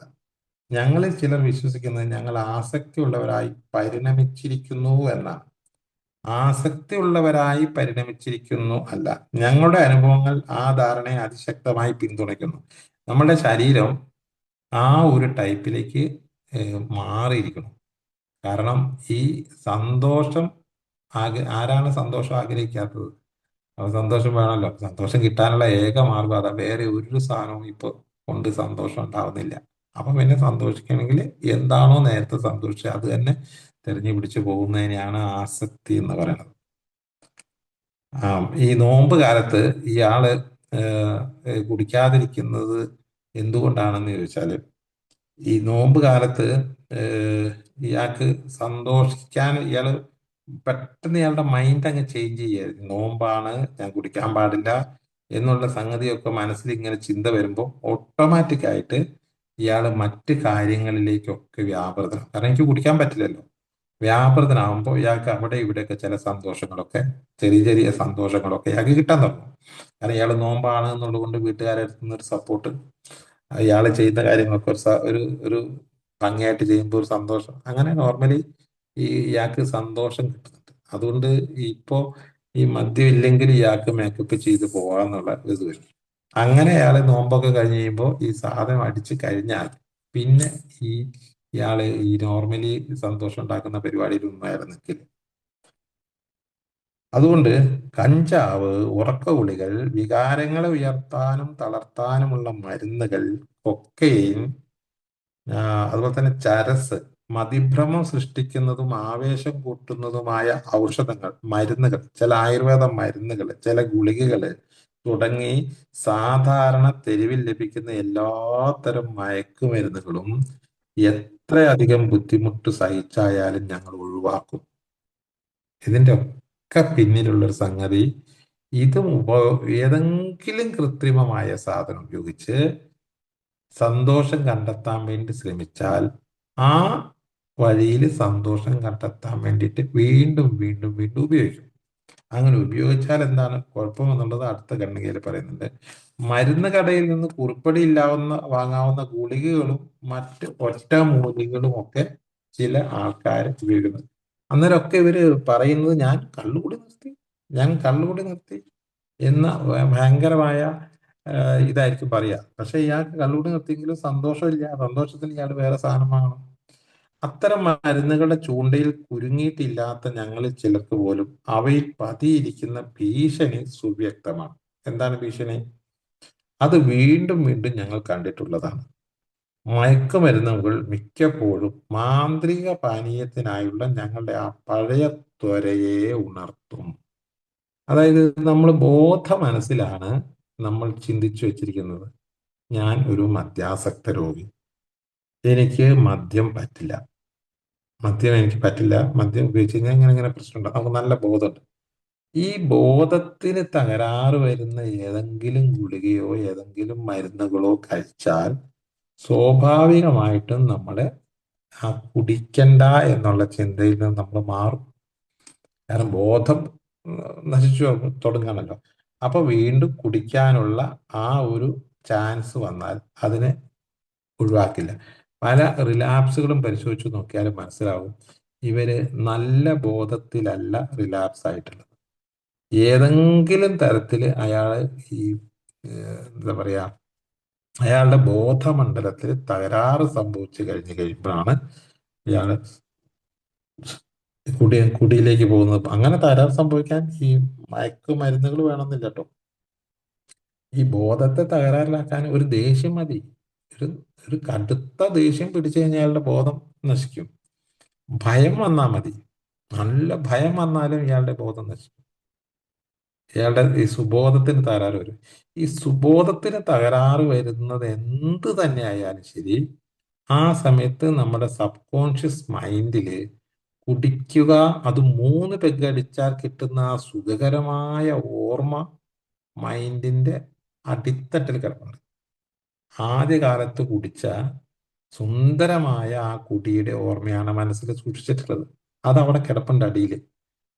ആ അത് നമുക്ക് നമ്മുടെ ഈ ബോധ മനസ്സ് തകരാറാകുമ്പോൾ ആ 3 പെഗിന്റെ അല്ലെങ്കിൽ അന്ന് തരിപ്പാവുന്ന, ചെറുപ്പത്തിൽ തരിപ്പായ അല്ലെങ്കിൽ പൂസായ കിക്കായ ആ ഒരു പെഗ് ഉണ്ടല്ലോ, ആ അതെത്ര പെഗാണ് എന്നുള്ളത്. എന്നിട്ട് അന്നൊക്കെ ഞാൻ ഓർക്കുന്നുണ്ട്, ഒരു ലിമിറ്റ് നമ്മളിങ്ങനെ പറയും, എൻ്റെ കോട്ട 4 പെഗ്, എൻ്റെ കോട്ട 3 പെഗ് എന്നും പറഞ്ഞിട്ട് ആണ് കുടിക്കാൻ പോണത്. എനിക്ക് അത്ര കിട്ടിയാലേ എനിക്ക് ശരിയാവുള്ളൂ, അത്ര കിട്ടണം, അത്രയും മതി. ആ അത്രയും കിട്ടിയാൽ എനിക്ക് നല്ല ഹൈ ആണ് ഞാൻ. അപ്പൊ അങ്ങനെ ഒരു കോട്ട ഉണ്ടാക്കി വെച്ചിട്ടുണ്ട് ആദ്യകാലത്ത്. പിന്നീട് ഈ കോട്ടയൊക്കെ തകർന്നു പോയതാണ്. 4, പിന്നെ 5, 6, 7, 8 ഒക്കെ ആയി. അതിനൊക്കെ നമ്മൾ ഓരോരോ കാരണവും പറഞ്ഞിട്ടുണ്ട്. അത് എൻ്റെ കുഴപ്പം കൊണ്ടല്ല. എനിക്ക് 3 പെഗ് മതിയായിരുന്നു. പക്ഷെ അവനത് കൊണ്ടേ തന്നുകൊണ്ടാണ് ഞാൻ കുടിച്ചത്, അല്ലെങ്കിൽ ആ സാധനം മോശമായതുകൊണ്ടാണ് അങ്ങനെ കുടിക്കേണ്ടി വന്നത്. പിന്നെ ആ സന്ദർഭം അങ്ങനെ ആയിരുന്നു. അങ്ങനെ ഓരോരോ കാരണങ്ങൾ ഇങ്ങനെ പറഞ്ഞ് നമ്മൾ അതിനെ രക്ഷപ്പെട്ടിട്ടുണ്ട്. കാരണം ഈ 3 പേക്ക് അടിച്ചാൽ പൂസാവും, അത് മതി എനിക്ക് എന്നാണ്. അപ്പൊ നമ്മുടെ അളവ് എത്രയാണെന്ന് ചോദിച്ചാൽ എല്ലാവരും പറയുക എനിക്കൊരു ക്വാർട്ടർ അല്ലെങ്കിൽ 4 പെഗ് ആണെന്നാണ് പറയുക. പക്ഷെ അത് കൂടിയതായിട്ടൊന്നും ഒരിക്കൽ പോലും അംഗീകരിക്കാൻ പറ്റില്ല. അതുകൊണ്ട് തന്നെയാണ് ഞാനൊരു മദ്യാസക്ത ആസക്തനല്ല, എനിക്ക് ആസക്തിയില്ല, ഒരു കുന്തമില്ല. അങ്ങനെയാണെങ്കിൽ ഞാൻ അതിനെ കുടിക്കില്ല ഇതിനെ കുടിക്കില്ല എന്നൊക്കെ പറഞ്ഞു. അപ്പൊ യഥാർത്ഥത്തിൽ ഈ ആസക്തിയെ കുറിച്ചുള്ള ഒരു നല്ല ധാരണ ഇല്ലാത്തത് കൊണ്ടാണ് ഈ പറഞ്ഞ പകരം സംവിധാനങ്ങൾ ഉപയോഗിക്കുന്നതും ഈ അളവ് കൂട്ടുന്നതും ഒക്കെ. അപ്പൊ അതുകൊണ്ട് ഈ മദ്യാസക്ത രോഗി പകരം എന്തെങ്കിലും സാധനം ഉപയോഗിച്ച് അയാളുടെ ബോധത്തിൽ ഏതെങ്കിലും തകരാറ് സംഭവിക്കുന്ന ഗുളികകളോ മരുന്നുകളോ അല്ലെങ്കിൽ മറ്റ് പാനീയങ്ങളോ എന്തെങ്കിലും ഉപയോഗിച്ച് കഴിഞ്ഞാൽ വലിയ താമസമില്ലാതെ നമ്മുടെ ബോധ മനസ്സിൽ സ്റ്റോർ ചെയ്തിരിക്കുന്ന ആ 3 പെക്കിന്റെ ആ സുന്ദരമായ ഓർമ്മ കടന്നു വരും. അതുകൊണ്ട് കുഴപ്പമില്ലാതെ, അതുകൊണ്ട് ഇത്തരം മരുന്നുകൾ കുഴപ്പമില്ലാതെ ഉപയോഗിച്ചാൽ മദ്യം നിറഞ്ഞ ഒരു ഗ്ലാസ് കയ്യിലെടുക്കുക എന്നത് മിക്കപ്പോഴും വളരെ എളുപ്പമായി തീരും, എളുപ്പമായി മാറും. വേറെ അന്നേരം കൂടുതൽ ചിന്തിക്കാനൊന്നും ഉണ്ടാവില്ല. അപ്പൊ അതുകൊണ്ട് ഈ മദ്യപാനം നിർത്തി ഏഹ്, കുറെ കഴിഞ്ഞ് റിലാപ്സ് ആവുന്ന ആൾക്കാർ എന്തുകൊണ്ട് റിലാപ്സ് ആയി എന്നുള്ളത് അന്വേഷിക്കുന്ന സമയത്ത് നമുക്ക് ചിലപ്പോഴൊക്കെ തിരിച്ചറിയാൻ പറ്റും, അയാൾ മദ്യപാനം നിർത്തിയെങ്കിലും അയാൾ മറ്റെന്തോ സാധനം ഉപയോഗിച്ചിട്ടുണ്ടാവാം ചിലപ്പോൾ കേട്ടോ. അങ്ങനെ വേണമെന്നില്ല, ഞാൻ നേരത്തെ പറഞ്ഞ പോലെ ഒരു ദേഷ്യത്തിന്റെ തുടർച്ചയാവാം, അതല്ലെങ്കിൽ ഒരു ഭയത്തിന്റെ തുടർച്ച, അങ്ങനെ വരാം. ബോധം നശിച്ചാൽ മതി. ആൽക്കഹോളിക്സ് അനോണിമസ് എന്ന കൂട്ടായ്മ മയക്കുമരുന്നുകളോ കഞ്ചാവോ നിരോധിക്കണമെന്ന് താല്പര്യപ്പെടുന്ന ഒരു പ്രസ്ഥാനമല്ല, ഒന്നും പറയുന്നില്ല. ഏതെങ്കിലും ലഹരി പദാർത്ഥത്തിന് അനുകൂലമായോ പ്രതികൂലമായോ ധാർമ്മികവോ നിയമപരമായോ ഒരു നിലപാടും പൊതുവായി ഞങ്ങൾ എടുക്കുന്നില്ല. ആൽക്കഹോളിക്സ് അനോണിമസ് ഒന്നും പറയുന്നില്ല, ചെയ്യാൻ പറയുന്നില്ല. എന്നാൽ എയിലെ ഓരോ അംഗത്തിനും മറ്റേതൊരു പ്രായപൂർത്തിയായ വ്യക്തിയെയും പോലെ ഇത്തരം കാര്യങ്ങളിൽ സ്വന്തം അഭിപ്രായം നിലനിർത്താനും തനിക്ക് ശരിയെന്ന് തോന്നുന്ന കാര്യങ്ങൾ ചെയ്യാനുമുള്ള അവകാശമുണ്ട്. ആരോടും നിർബന്ധിക്കാൻ പോകുന്നില്ല, ആരെയും ശകാരിക്കുന്നുമില്ല, അങ്ങനെയുള്ളവരെ വരാൻ പാടുള്ളൂ എന്നൊന്നും പറയുന്നില്ല.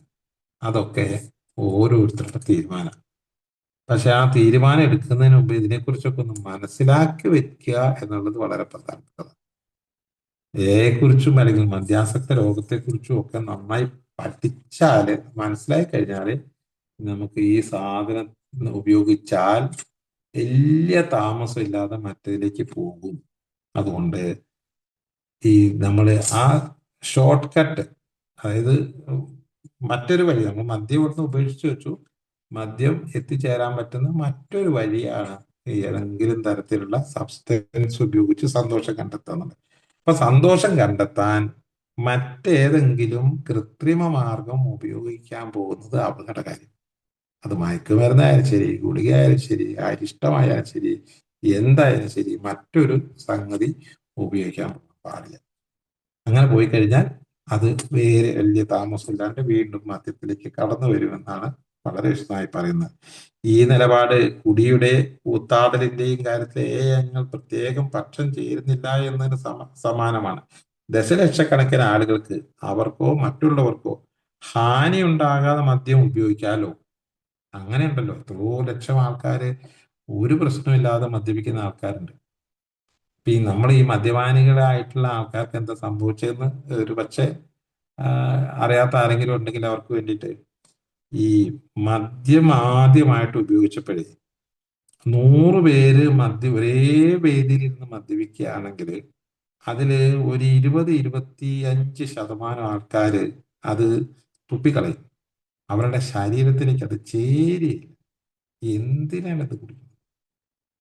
ചില ആൾക്കാര് ഇതിൻ്റെ അകത്ത് ഈ പച്ചവെള്ളം കുടിക്കുന്ന പോലെ അങ്ങോട്ട് കുടിക്കും. ഇത് എന്തിനാ കുടിക്കണമെന്നൊന്നും അറിയില്ല, എല്ലാവരും കുടിക്കുന്നുണ്ടെന്ന് പറഞ്ഞു കുടിക്കും. ചില ആൾക്കാർക്ക്, ഒരു 10-20% ആൾക്കാർക്ക് ഇത് കുടിച്ചു കഴിഞ്ഞു കഴിഞ്ഞാൽ വലിയ ഒരു കുഴപ്പമില്ല എന്നുള്ള ഒരു സംഗതി ഉണ്ടാവും. ബാക്കി വരുന്ന ഒരു 20-22% ആൾക്കാർക്ക് വർദ്ധിച്ച സന്തോഷം ഉണ്ടാവും. ഇപ്പൊ മദ്യം അകത്ത് നിന്ന് കഴിഞ്ഞാല് 100 പേരില് ഒരു നാലോ അഞ്ചോ ടൈപ്പ് ആൾക്കാരാണ് ഉണ്ടാവുക. അതില് ആദ്യം മദ്യം ചെന്നപ്പോ തന്നെ ഏറ്റവും സന്തോഷം അനുഭവിച്ചവരാരാണോ അവരാണ് പിന്നീട് പിൽക്കാലത്ത് മദ്യാസക്ത രോഗികളായി മാറിയിട്ടുള്ളത്. കാരണം ആ സന്തോഷം കിട്ടാൻ വേണ്ടി അവർ അടുത്ത കുടിക്ക് വേണ്ടി കാത്തു നിന്നു. ആ സന്തോഷം കിട്ടാൻ വേണ്ടിയിട്ട് കിട്ടുന്ന സമയങ്ങളൊക്കെ അവർ ഉപയോഗപ്പെടുത്തി. മറ്റേ ആൾക്കാരൊക്കെ ഈ സാധനം വെറുതെ ഇങ്ങനെ കുടിക്കുക. എന്നിട്ട് നമ്മൾ അത് ഈ സാധനം അങ്ങനെ വരാൻ കാരണം അവരുടെ കഴിവാണെന്ന് പിന്നീട് ചർച്ച ചെയ്യപ്പെട്ടു.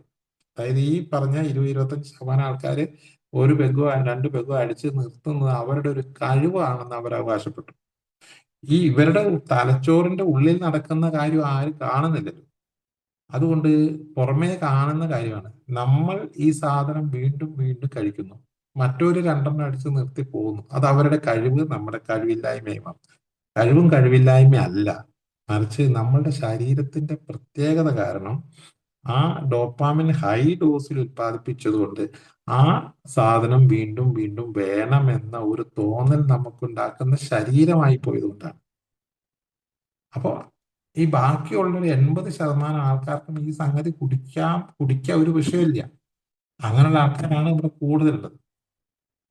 പിന്നെ രസകരമായ ഒരു കാര്യം എന്ന് വെച്ചാൽ ഈ ഡോപാമിൻ ഉത്പാദിപ്പിക്കാൻ മദ്യം ഉപയോഗിച്ച് ഡോപാമിൻ ഉത്പാദിപ്പിക്കുന്നത് 20-28% ഒക്കെ ആണെന്നാണ് പറയുന്നത്. ഒരു ശരാശരി പറയുന്നത്. അത് പുരുഷന്മാരിൽ, സ്ത്രീകളിൽ 35-ന് മുകളിലാണെന്ന് പറയുന്നത്. ഒരു കണക്ക് പറയുന്നുണ്ട്. സ്ത്രീകളിൽ 100 പേര് മദ്യപിച്ച് കഴിഞ്ഞാൽ 35 പേരിലധികം ആൾക്കാർക്ക് ഈ ഡോപ്പാമിൻ ഹൈ ഡോസിൽ ഉത്പാദിപ്പിക്കും അത്രേ. സ്ത്രീകൾ ഇത്രയും കാലം നമ്മുടെ നാട്ടിൽ മദ്യപിക്കാതിരുന്നത് അവരുടെ ശരീരത്തിലേക്ക് മദ്യം ചെല്ലാത്തത് കൊണ്ടാണ്. ചെന്നിരുന്നുവെങ്കിൽ ഈ വിവരം അറിഞ്ഞു. അപ്പൊ ഏതായാലും കാലമൊക്കെ മാറുന്നുണ്ട്. നമുക്ക് കാത്തിരുന്ന് കാണാം. ഏതായാലും ഈ ഈ പറഞ്ഞ കാര്യത്തിൽ അത് ഓരോരുത്തർക്കും ഓരോ അവകാശങ്ങളുണ്ട്. ദശലക്ഷക്കണക്കിന് ആളുകൾക്ക് അവർക്കോ മറ്റുള്ളവർക്കോ ഹാനി ഉണ്ടാകാതെ മദ്യം ഉപയോഗിക്കാം സാധിക്കുന്നുണ്ടല്ലോ. അതുകൊണ്ട് ഒരു കൂട്ടായ്മ എന്ന നിലയിൽ നമ്മൾ മദ്യത്തിനെ കുടിയെ എതിർക്കുന്നില്ല, നമുക്ക് എതിർക്കാൻ പാടില്ല. കാരണം അവർക്ക് ഒരു പ്രശ്നമില്ലാതെ അവർക്ക് കുടിക്കാമല്ലോ, അത് അവരങ്ങനെയുള്ളവരാണല്ലോ. അതുകൊണ്ട് ഈ കുഴപ്പമുണ്ടാക്കുന്ന ഈ ഒരു 22% പേർക്ക് അവർക്ക് വേണ്ടിയിട്ട് എന്തിനാണ് ഈ മറ്റുള്ളവരുടെ കാര്യം കൂടി ഒഴിവാക്കുന്നത്? അതിന്റെ ആവശ്യമില്ല. അതുകൊണ്ടാണ് ഈ സംഗതി നിരോധിക്കാത്തത്. നിരോധിച്ച രാജ്യങ്ങളിലൊക്കെ വീണ്ടും വരാൻ കാരണവും ഈ സംഗതി ഉപയോഗിച്ചാല് വലിയൊരു പ്രശ്നമില്ലാത്ത എത്രയോ ലക്ഷം ആൾക്കാരുണ്ട്. ഒരു വളരെ ചുരുങ്ങിയ ഒരു വിഭാഗം ആൾക്കാർക്ക് ഇത് അപകടകാരിയായി മാറുന്നുള്ളൂ എന്നുള്ളത്. അതുകൊണ്ട് ഇത് നാട്ടിൽ നിരോധിക്കേണ്ട കാര്യവുമില്ല, നിരോധനം നടക്കുകയുമില്ല. ഞങ്ങളിൽ ചിലർ, എല്ലാവരും ഇല്ല, കുറച്ചു കാലം സുബോധമുള്ളവരായി ജീവിച്ചു കഴിഞ്ഞ് സ്വന്തം ഭവനങ്ങളിൽ മദ്യാസക്ത രോഗികളല്ലാത്ത അതിഥികൾക്ക്, മദ്യാസക്ത രോഗികളല്ലാത്ത സോഷ്യൽ ഡ്രിങ്കേഴ്സ് ആയിട്ടുള്ള ആൾക്കാർക്ക് മദ്യം വിളമ്പുവാൻ സന്നദ്ധത കാണിക്കുന്നു ചില ആൾക്കാർ. കുടിക്കാനോ കുടിക്കാതിരിക്കാനോ ഉള്ള അവകാശം അവരുടേതാണ്. നിങ്ങൾക്ക് മദ്യം വിളമ്പാൻ പറ്റുമോ, പറ്റിക്കോ ചെയ്തോ, കുടിക്കാനോ ഒക്കെ അപ്രകാരം തന്നെയാണ് നമ്മളുടെ അവകാശവും. മറ്റുള്ളവർ എന്ത് ചെയ്താലും ഞങ്ങൾക്ക് അതിന് ശണ്ടയില്ല. ഈ കുടിക്കുന്ന കാര്യത്തില് ഓരോരുത്തരും അത് വാങ്ങിച്ചു വെച്ച് കുടിക്കുകയോ കുടിക്കാതിരിക്കുകയോ ചെയ്യുന്ന കാര്യത്തിലൊന്നും ഒരു വിഷയമില്ല. അത് അത് അവരുടെ ഇഷ്ടം, അവർക്ക് പറ്റുന്ന കാര്യം അവർ ചെയ്യട്ടെ.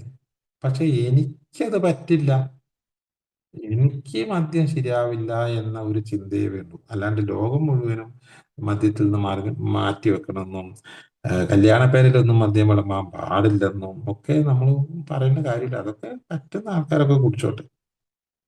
അത് നമ്മൾ അവർക്ക് പൂർണ്ണമായ അവകാശം വിട്ടുകൊടുക്കലാണ്. ഞങ്ങൾക്ക് അതിൽ ശണ്ടയൊന്നുമില്ല. ഞങ്ങൾക്ക് വേണ്ടി മാത്രമുള്ള ഞങ്ങളുടെ പൊതുവായ നിഗമനം മദ്യപാനം നന്നല്ലെന്നുള്ളത്. ഞങ്ങൾക്ക്, ഈ മദ്യാസക്ത രോഗികൾക്ക് മദ്യപാനം നന്നല്ല. ചേന ചെത്തിയാല് ചൊറിയുന്നത് കുറച്ചു പേർക്കേ ഉള്ളൂ, കുറെ പേർക്ക് ചൊറിയൂല.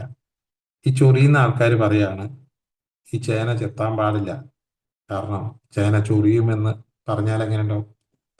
ചേന ചൊറിയാത്ത ഒരുപാട് പേര്, ചേന ഇഷ്ടമുള്ള ഒരുപാട് പേരുണ്ട്. അവര് ചെത്തുകയും അവര് കറി വെക്കുകയും അവര് കഴിക്കുകയും ചെയ്തോട്ടെ. ചേന ചെത്തിയാൽ ചൊറിയുന്നവൻ ചേന ചെത്തിയാൻ വേണ്ട. പോത്തിറച്ചി അലർജി ആയിട്ടുള്ള ആൾക്കാരുണ്ട് എന്ന് വെച്ചിട്ട് ഈ പോത്തിറച്ചി ഈ നിരോധിക്കണമെന്ന് പറയാൻ പറ്റില്ലല്ലോ. പോത്തിറച്ചി അലർജി ആയിട്ടുള്ള ആൾക്കാർക്ക് ചെയ്യാൻ പറ്റുന്ന ഏറ്റവും നല്ല മാർഗം, കല്യാണപ്പരയിൽ പോത്തിറച്ചി വിളമ്പുമ്പോൾ എനിക്ക് പോത്തിറച്ചി വേണ്ടാന്ന് പറഞ്ഞാൽ മതി. അല്ലാതെ ഈ പോത്തിറച്ചി ഒരു കുഴപ്പമില്ലാതെ നന്നായി കഴിക്കുന്ന ആൾക്കാരോട് പോത്തിറച്ചി കഴിക്കണ്ടെന്ന് പറയാനുള്ള അവകാശം നമുക്കില്ല.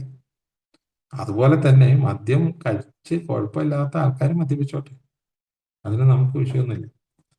ആ കാര്യത്തിലൊന്നും ആൽക്കഹോളിസ്റ്റ് അനോണിമസ് ഇടപെടുന്നില്ല. നമ്മളെ സംബന്ധിച്ചിടത്തോളം ഈ സാധനം നല്ലതല്ല എന്നൊരു ചിന്തയെ വേണ്ടു. എനിക്ക് പോത്തിറച്ചി പറ്റില്ല, എനിക്ക് കക്ക ഇറച്ചിയും പറ്റില്ല, എനിക്ക് ഞണ്ട് പറ്റില്ല, ചിലർക്ക് പറയും എനിക്ക് ചെമ്മീൻ പറ്റില്ല, എനിക്ക് ചേന ചെത്താൻ പറ്റില്ല, ഞാൻ ചേരിന്റെ ചോട്ടിൽ കൂടെ പോയാൽ എനിക്ക് ചൊറിയും, എങ്കിൽ ഞാൻ ചേരി ചൊറിയാത്തവർ പോയി വെട്ടിക്കോട്ടെ. വെട്ടുന്ന ആൾക്കാരുടെ ചേര് എനിക്ക് ഭയങ്കരമായി പൊള്ളും എന്നുള്ളതുകൊണ്ട് ആരും ചേരിന്റെ ചോട്ടിൽ കൂടെ പോകാൻ പാടില്ല, ചേരി വെട്ടാൻ പോകാൻ പാടില്ല എന്ന് പറയാൻ പറ്റില്ല. ചേരി ചൊറിയാത്ത ആൾക്കാർ ചേരി പോയി വെട്ടിക്കോട്ടെ.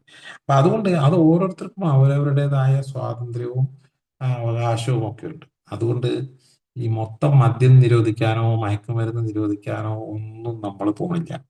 നമ്മൾ ചെയ്യുന്നത് ഈ സംഗതി എനിക്ക് പറ്റില്ല എന്നുള്ളതിന്റെ പേരിൽ ഞാൻ അതിൻ്റെ അകത്ത് മാറി നിൽക്കുന്നു. ഒരു ചെറിയ ഭാഗം ബോധവാന്മാരായ മദ്യപർക്ക് അവരുടെ ശരീരം ഔഷധങ്ങളോട് പ്രതികരിക്കുന്ന രീതി മാറിയതായി കാണപ്പെടുന്നു. മാറിയതായി കാണപ്പെടുന്നു. എങ്ങനെ? ആഹ് അതിന്റെ ഫലമായി വേദന സംഹാരികൾ സാധാരണ അളവിൽ അവർക്ക് പ്രയോജനം നൽകുന്നില്ല. ചില ആൾക്കാരുടെ ശരീരത്തിൽ വേദന സംഹാരികളോ ബോധം കെടുത്താനുള്ള ഔഷധങ്ങളോ ചികിത്സയുടെ ആവശ്യങ്ങൾക്ക് വേണ്ടി കൂടുതൽ അളവിൽ അവർക്ക് നൽകേണ്ടി വരുന്നു. ചില ആൾക്കാരുടെ മരുന്നിനോടുള്ള പ്രതികരണമൊക്കെ ശരീരാവസ്ഥ മാറിയതുകൊണ്ട് കൂടുതൽ അളവിൽ കൊടുക്കേണ്ടി വരുന്നു. ദന്തവൈദ്യന്മാർ മരവിപ്പിക്കാൻ വേണ്ടി കുത്തിവെക്കുന്ന മരുന്നുകൾ ചിലപ്പോൾ ഞങ്ങളിൽ ചിലർ പ്രത്യാഘാതങ്ങൾ ഉണ്ടാക്കുന്നതായി പറഞ്ഞു കേട്ടിട്ടുണ്ട്. അതിൽ ഏറ്റവും സൗമ്യമായത് ദന്തവൈദ്യന്റെ കസേരയിൽ നിന്ന് എഴുന്നേൽക്കുമ്പോൾ ഞങ്ങൾ അനുഭവിക്കുന്ന നാഡീവ്യൂഹത്തിന്റെ ബലക്ഷയമാണ്. ഒരു പല്ല് പറിക്കാൻ പോകുമ്പോൾ ഉണ്ടാവുന്ന കുത്തിവെക്കുന്ന ആ മരുന്ന് സംഭവിക്കുന്നത്. ഉടനെ കിടന്ന് വിശ്രമിക്കാൻ കഴിഞ്ഞാൽ ആ അവസ്ഥ അപ്രത്യക്ഷമാകുന്നു. ഇല്ലെങ്കിലോ അത് കുറേ സമയം നീണ്ടു നിന്നേക്കാം. അത്തരം സന്ദർഭങ്ങളിൽ സുബോധം നേടിയ മറ്റൊരു മദ്യാസക്ത രോഗിയുടെ സാന്നിധ്യം ആശ്വാസപ്രദമാകും. അതായത് ഈ പറഞ്ഞ പോലെ ഏതെങ്കിലും സന്ദർഭങ്ങളിൽ നമ്മുടെ മൈൻഡിലെ ഈ സന്തോഷകരമായ അവസ്ഥയ്ക്ക് തടസ്സം നേരിടുന്ന സമയത്ത് ഏതെങ്കിലും ആ അംഗങ്ങളുമായി ബന്ധപ്പെടുന്നത് നല്ലതായിരിക്കും. എനിക്ക് ഇങ്ങനെ ഒരു മൈൻഡ് ഡൗൺ ആയിട്ടുണ്ട്, ഭയങ്കരമായ അസ്വസ്ഥതയുണ്ട് എന്ന് പറഞ്ഞു കഴിഞ്ഞാൽ അത് തീർച്ചയായിട്ടും ആശ്വാസമായിട്ട് അത് എത്താനുള്ള സാധ്യത ഒരേക്കാരനുണ്ട്. അതുകൊണ്ടാണ് പറഞ്ഞത് ആ സമയത്താണല്ലോ കുടിക്കാൻ പോകുന്നത്. ആ കുടിക്കാൻ പോകുന്നതിന് മുമ്പ് മൈൻഡ് എപ്പോഴാണോ ഡൗൺ ആവുന്നത്, ആ ഡൗൺ ആയത് അധികം നേരം വെക്കാൻ പാടില്ല. ആ സമയത്ത് ഏതെങ്കിലും ഒരു മറ്റേ മീറ്റിംഗ് ഉള്ള സമയമാണെങ്കിൽ അതിൻ്റെ അകത്ത് കയറുക, അതല്ലെങ്കിൽ രേഖക്കാരനെ വിളിക്കുക. എപ്പോൾ ആ സമയത്ത് ഈ മദ്യാസക്ത രോഗവുമായിട്ടുള്ള ഒരു ചിന്തയെ ബലപ്പെടുത്തുക എന്നാണ് ഉദ്ദേശിക്കുന്നത്. ഞാനൊരു മദ്യാസക്ത രോഗിയാണ്, എനിക്ക് മദ്യം കഴിക്കാൻ പറ്റില്ല എന്ന ഒരു ചിന്തയെ ബലപ്പെടുത്തുക. ഇല്ലെങ്കിൽ ആ മദ്യാസക്ത രോഗിയാണെന്നുള്ള കാര്യം തൽക്കാലം മറന്നു വെച്ചിട്ട് ഈ തവണത്തേക്ക് മാത്രം, ഈ ഒരൊറ്റ പ്രാവശ്യം മാത്രം ഈ അവസ്ഥയിൽ നിന്ന് കരകയറാൻ വേണ്ടി മാത്രം എന്ന ഒരു ഒരു സെന്റൻസ് ശരിയാക്കി വെച്ചിട്ടാണ് കുടിക്കാൻ പോണത്. ഈ അതില്ല, ഞാൻ ഇനി അങ്ങോട്ട് എല്ലാ ദിവസവും കുടിക്കാനൊന്നുമില്ല പരിപാടി. എൻ്റെ ഇപ്പോഴത്തെ അവസ്ഥ അതിൽ നിന്ന് മോചനം നേടണമെങ്കിൽ ഒരെണ്ണം അടിക്കണം, ആരും അറിയാതെ. പക്ഷേ അത് അടിച്ചു കഴിഞ്ഞാൽ നമുക്കറിയാലോ, അതുകൊണ്ട് കുറച്ച് ആശ്വാസം ഉണ്ടാവും. പക്ഷെ അത് ഇറങ്ങിക്കഴിഞ്ഞാലോ നേരത്തേനേക്കാൾ മോശമാവും. അപ്പോൾ വീണ്ടും അടിക്കേണ്ടി വരുന്നു. അപ്പോൾ അത് ഇറങ്ങിക്കഴിഞ്ഞാലോ വീണ്ടും നേരത്തെക്കാളും മോശമാവും. അപ്പോൾ വീണ്ടും അടിക്കേണ്ടി വരുന്നു. അപ്പോൾ പിന്നെ രണ്ടാമത് നിർത്തുക എന്നുള്ളത് എളുപ്പമല്ലാതായി വരും.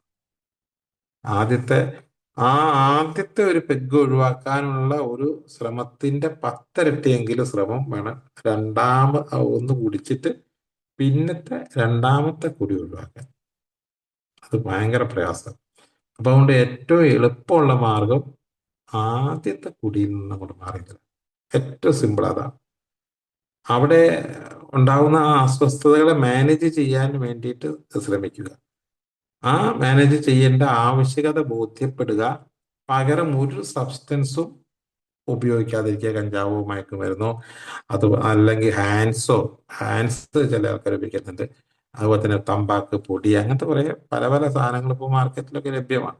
ഇത്തരം സാധനങ്ങൾ ഉപയോഗിച്ച് ഇതിനെ മാനേജ് ചെയ്യാൻ വേണ്ടിയിട്ട് ശ്രമിച്ചു കഴിഞ്ഞാൽ, അതും ഒരു ശീലമായാൽ, അതും മദ്യപാനത്തിലേക്ക് ട്രാൻസ്ഫർ ആവാൻ വലിയ താമസമില്ല. അതുകൊണ്ട് അതും ഉപേക്ഷിക്കുന്നതാണ് ഏറ്റവും നല്ലതെന്ന് പറയുന്നു.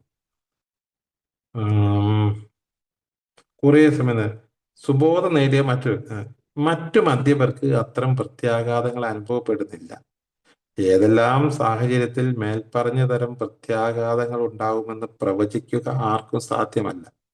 അതാണ്, ഓരോരുത്തർക്കും അവരവരുടെ ജീവിതത്തില് അവർക്ക് എപ്പോഴാണ് എന്താണ് സംഭവിക്കുക പറയാൻ പറ്റില്ല. അതുപോലെ തന്നെ ഈ മദ്യം കിട്ടാതെ വരുമ്പോൾ ഉണ്ടാവുന്ന അസ്വസ്ഥതയെ കുറിച്ചും, അല്ലെങ്കിൽ മദ്യപിക്കാൻ തോന്നുമ്പോൾ ആ തോന്നലിനെ തടയുന്ന കാര്യത്തിലെ കപ്പാസിറ്റി ഒക്കെ എല്ലാവരെ സംബന്ധിച്ചും വ്യത്യസ്തമാണ്. അതുകൊണ്ടൊന്നും പ്രവചിക്കാൻ പറ്റില്ല. എന്തായാലും ഡോക്ടറോടും ദന്തവൈദ്യനോടും ബോധം കെടുത്താൻ ഔഷധം നൽകുന്ന വിദഗ്ധനോടും നമ്മളുടെ രോഗത്തിന്റെയും പരിശോധനകളുടെയും ചികിത്സയുടെയും മുൻകാല ചരിത്രവും വിശദാംശങ്ങളും പറയുന്നതോടൊപ്പം നമ്മളുടെ മുൻകാല മദ്യപാനത്തിന്റെ ഏതെങ്കിലും മയക്കുമരുന്ന് കഴിച്ചിട്ടുണ്ടെങ്കിൽ അതിന്റെ മുഴുവൻ സത്യവും തുറന്നു പറയുന്നതാവും നല്ലത്.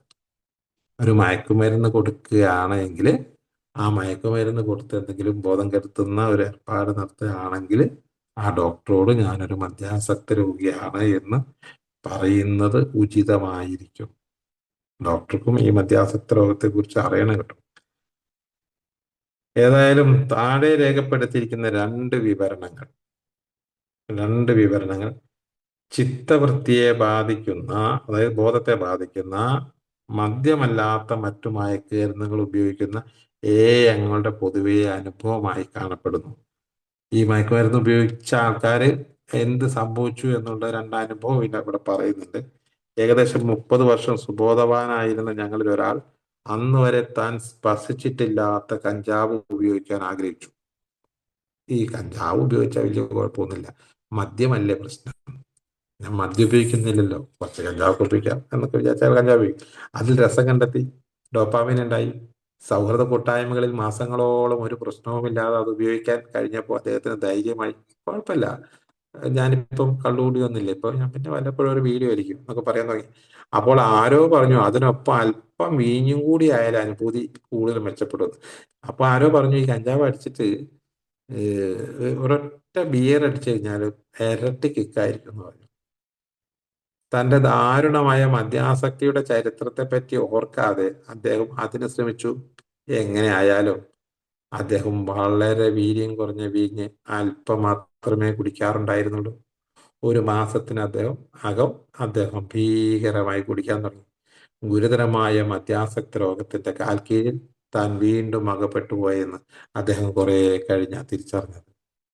അപ്പൊ ഒരു ചതിയിൽപ്പെട്ടതുപോലെ പെട്ടുപോകുന്ന സാധനം മറ്റെന്തെങ്കിലും സബ്സ്റ്റൻസ് ഉപയോഗിക്കാൻ പോയാൽ നമ്മൾ അറിയില്ലല്ലോ. കാരണം ബോധത്തോടു കൂടിയല്ലല്ലോ ചെയ്യുന്നത്. അല്പസ്വല്പ വ്യത്യാസങ്ങളുടെ ആ കഥ അപ്രകാരം തന്നെ മറ്റു 100 കണക്കിന് ആളുകൾക്കും സംഭവിച്ചു. മേൽ പറഞ്ഞ സ്നേഹിതൻ സുബോധവാനായെന്നും കഞ്ചാവ് പൂർണ്ണമായും ഉപേക്ഷിച്ചെന്നും 2 വർഷമായി പൂർണ്ണമായും കഞ്ചാവിൽ നിന്നും മദ്യത്തിൽ നിന്നും സ്വതന്ത്രനാണെന്നും പറയുവാൻ ഞങ്ങൾക്ക് സന്തോഷമുണ്ട്. അദ്ദേഹം വീണ്ടും സന്തുഷ്ടനും സുബോധവാനായും പ്രവർത്തനനിരതനുമായി തൻ്റെ ജീവിതം ആസ്വദിക്കുന്നു. അപ്പൊ അങ്ങനെ അത് തിരിച്ചറിയണം എന്നുള്ളതാണ്. നമ്മൾ ഒരു പകരം സംവിധാനം എന്ന നിലയിൽ ഏതെങ്കിലും ഒരു മെറ്റീരിയൽ ഉപയോഗിച്ച് കഴിഞ്ഞാൽ അതിൻ്റെ അകത്തൂടി ഇതിലേക്ക് കയറും. പക്ഷെ അത് അയാൾ തിരിച്ചറിഞ്ഞു കഴിഞ്ഞാൽ അയാൾക്ക് വീണ്ടും വരാൻ കഴിയുമെന്ന് ഈ അനുഭവം നമ്മളെ പഠിപ്പിക്കുന്നു. ഏതായാലും ഞാൻ അവസാനിപ്പിക്കുകയാണ്. എനിക്ക് ഷെയർ ചെയ്യാനുള്ള കുറെ ആൾക്കാരുണ്ടാവും. ഏതായാലും ഒരു കാര്യം, ഇന്നത്തെ വിഷയത്തിലെ പ്രധാന കാര്യം ഇതാണ്. ഈ ഡോപ്പാമിൻ ഉണ്ടാക്കുന്ന ഏത് സബ്സ്റ്റൻസും അപകടകാരിയാണ്. സന്തോഷം ഉണ്ടാക്കുന്നത് അത് ഹാൻസ് ആണെങ്കിൽ പോലും. കാരണം അത് വലിയ താമസമില്ലാതെ നമ്മളെ മദ്യത്തിലേക്ക് നയിക്കും എന്നുള്ളത് ഓർമ്മ ഉണ്ടാവുക. പകരം പകരം ഈ സന്തോഷം ഉണ്ടാക്കാനുള്ള പ്രക്രിയയിലൂടെ നമ്മൾ ബോധപൂർവ്വം ഇടപെടുക. അതൊന്ന് കൂട്ടായ്മയിൽ പങ്കെടുക്കുക, നല്ല സൗഹൃദ സംഭാഷണം നടത്തുക. ഇതിനകത്ത് പല സ്ഥലത്തും പറയുന്നുണ്ട്, നടക്കുക, സിനിമ കാണുക, കളിക്കാൻ പോവുക, ഫുട്ബോൾ കളിക്കുക, ഗോൾഫ് കളിക്കുക എന്ന് വേണ്ട അങ്ങനെ കളികള്, അതുപോലെ തന്നെ 12-ാം പടി പ്രവർത്തനങ്ങള്, അതുപോലെ തന്നെ കൂട്ടായ്മകള്, യാത്രകൾ, ഇങ്ങനെയുള്ള കുറെ നടത്തിക്കൊണ്ട് നമ്മുടെ നോർമലി സന്തോഷം ഉണ്ടാക്കാനുള്ള പ്രവർത്തനത്തിൽ ഏർപ്പെടുകയാണെങ്കിൽ നമുക്ക് ഈ മദ്യത്തിലേക്ക് തിരിച്ചു പോവാതെ രക്ഷപ്പെടാൻ കഴിയുമെന്നാണ് ഈ പറഞ്ഞതിന്റെ ചുരുക്കം. ഞാൻ അവസാനിപ്പിക്കുകയാണ്. ഇത്രയും നേരം കേട്ടു നിന്ന് എല്ലാവർക്കും സുബോധത്തിന്റെ സന്തോഷത്തിന് നല്ല നാളുകൾ ആശംസിച്ചുകൊണ്ട് അവസാനിപ്പിക്കുന്നു. ഇതേപോലെ ഏതെങ്കിലും അബദ്ധം പറ്റി ആ, രണ്ടാമത് കയറി വന്ന ആൾക്കാരോട് ഷെയർ ചെയ്താൽ നന്നാവുമെന്ന് എനിക്ക് തോന്നുന്നുണ്ട്. Thank you. മാഷെ, താങ്ക് യു മാഷെ, വളരെയേറെ നന്ദിയുണ്ട്. ഇത്രയും സമയം വളരെ വിശദമായ രീതിയിൽ സംസാരിച്ചതിന് വളരെ നന്ദിയുണ്ട്. ആർക്കെങ്കിലും എന്തെങ്കിലും ചോദിക്കാനോ കൂട്ടിച്ചേർക്കാൻ മാഷ് പറഞ്ഞ പോലെ ഒരു ഷെയറിങ് ആർക്കെങ്കിലും ചെയ്യാൻ കഴിഞ്ഞിരുന്നെങ്കിൽ ഉപകാരമായിരുന്നു.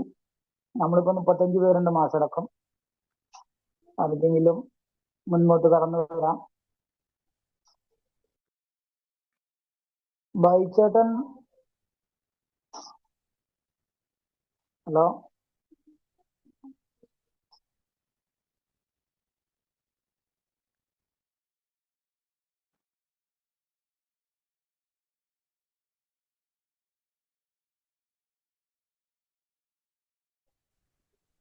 മദ്യപാന രോഗി ആർക്കെങ്കിലും മദ്യപാന ആ രോഗിയാണ് എൻ്റെ പേര്. സോ എല്ലാവർക്കും ഹായ്. ജെയിംസേട്ടൻ. ഹായ് ജെയിംസ് ഏട്ടൻ. Hi hi. എൻ്റെ ഒരു അനുഭവം എന്താണെന്ന് വെച്ച് കഴിഞ്ഞാൽ, മദ്യപിക്കുന്ന ടൈമിൽ കുറച്ചു കാലം ഞാൻ മദ്യപാനം നിർത്തി, 2 മാസം നിർത്തിയായിരുന്നു. അപ്പോൾ എന്തേരം ഈ ജലദോഷത്തിൻ്റെ ബാക്കി പത്രമായിട്ട് ചുമ പിടിച്ചു, വല്ലാത്ത ചുമ. അപ്പം ആ, ചുമയ്ക്കുള്ള മരുന്ന് പോയി മേടിച്ചു. ആ, അത് വൈകുന്നേരം മേടിച്ചുകൊണ്ട് വന്നിട്ട് ഞാൻ അതിൽ പറഞ്ഞ രീതിയിൽ ഒരു ഡോസ് കഴിച്ചു. കുറച്ച് കഴിഞ്ഞപ്പോൾ എനിക്ക് തോന്നി ഇതുപോലെ കുറച്ചുകൂടെ കഴിക്കണം തോന്നി. ചുരുക്കി പറഞ്ഞ 2 മണിക്കൂർ കൊണ്ട് ആ 4 ഔൺസിൽ ഒരു ബോട്ടിൽ ഞാൻ ഫിനിഷ് ചെയ്തു. പിറ്റേ ദിവസം ഞാൻ പോയിട്ട് മദ്യവും മേടിച്ചു. അതിലടങ്ങിയിരിക്കുന്ന കണ്ടന്റ് എന്തോ അത് എനിക്കൊരു പിന്നെയും മദ്യത്തിലേക്ക് എന്നെ നയിച്ചു എന്നുള്ളതാണ്. അതൊരു സത്യമാണ്. പിന്നെ പിൽക്കാലത്ത് ചികിത്സയുടെ ബാക്കിയായിട്ട് ഞാൻ ഈ പ്രോഗ്രാമിൽ വന്നു കഴിഞ്ഞപ്പോൾ ഞാൻ പലരെ ഷെയറിങ്ങുകളും ഡോക്ടറെ ഷെയറിങ്ങിലൊക്കെ ഞാൻ കേട്ട ഒരു കാര്യം എന്താണെന്ന് വെച്ച് കഴിഞ്ഞാൽ, ഒരു ഡോക്ടറെ അടുത്ത് പോകുമ്പോൾ എപ്പോഴും സത്യങ്ങൾ പറയണമെന്ന് പറയുന്നുണ്ട്. നമ്മളൊരു അഡിഷൻ ഉണ്ട്, അത് തുറന്ന് പറയണം. കാരണം നമുക്ക് അമിതമായിട്ട് വേദനയ്ക്കുള്ള ചില ഗുളികകൾ, അതൊക്കെ നമുക്ക് ഒരു അഡിഷനിലേക്ക് പോകാനുള്ള ചാൻസ് കൂടുതലല്ല. എന്നെ പോലെയുള്ള ഒരാൾക്ക് പോകാനുള്ള ചാൻസ് കൂടുതലല്ല. അതുകൊണ്ട് ഇപ്പോൾ ഞാൻ എന്നാന്ന് വെച്ച് കഴിഞ്ഞാൽ, ചിലപ്പം പല്ല് പറിക്കേണ്ട പ്രശ്നങ്ങളോ അല്ലെങ്കിൽ അമിതമായിട്ട് വേദനയുള്ള ചില പ്രശ്നങ്ങളോ ഒക്കെ ഒരു ഡോക്ടറെ അടുത്ത് പോയി കഴിഞ്ഞ് കഴിയുമ്പോൾ അവരെന്തെങ്കിലും മരുന്ന് എഴുതിത്തരുന്നതിന് മുമ്പ് തന്നെ ഞാൻ പറയാറുണ്ട്, ഇതുപോലെ ഒരു ആൽക്കഹോളിക്കാണ്, ഞാൻ നിർത്തിയതാണ്, എനിക്ക് അഡിക്ഷനുള്ള മരുന്നുകൾ തരുമെന്ന് പറഞ്ഞു കഴിയുമ്പോൾ അവരെന്തെങ്കിലും അതിൽ നിന്ന് ആ അഡിഷൻ ഇല്ലാത്ത മരുന്നുകൾ നോക്കി അവരെനിക്ക് എഴുതി തരാറുണ്ട്. അതെൻ്റെ അനുഭവമാണ്, ഞാൻ ജസ്റ്റ് പറഞ്ഞെന്നേ ഉള്ളൂ. ഞാൻ അങ്ങനെയാണ് ഇപ്പം പ്രാക്ടീസ് ചെയ്യുന്നത്. Okay, thank you. Thank you ജെയിംസേട്ടാ, താങ്ക് യു. ആർക്കെങ്കിലും എന്തെങ്കിലും, നമുക്ക് സമയമുണ്ട്, നമുക്കൊരു 20 മിനിറ്റും കൂടെ സമയമുണ്ട്.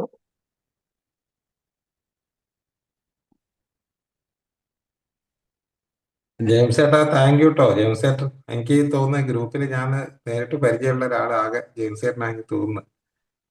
സുഖം തോന്നുന്നു അല്ലേ? സുഖമായിരിക്കുന്നു പക്ഷേ, സുഖം. Thank you. ഓക്കെ, എന്തായാലും നല്ല ഈ വിഷയത്തിന് ഏറ്റവും യോജിച്ച ഒരു അനുഭവമാണ് ഇപ്പോൾ ജെയിംസ് ചേട്ടൻ പറഞ്ഞത്. ഒരു മരുന്ന് കുടിച്ചിട്ട് അത് എങ്ങനെയാണ് മദ്യത്തിലേക്ക് മാറിയെന്നുള്ള വിവരം. എന്താണ് ശരിക്കും ഇതുപോലെ അനുഭവം ആർക്കെങ്കിലും ഉണ്ടെങ്കിൽ ഷെയർ ചെയ്താൽ മറ്റുള്ളവർക്കും അത് സഹായകരമായിരിക്കും കേട്ടോ.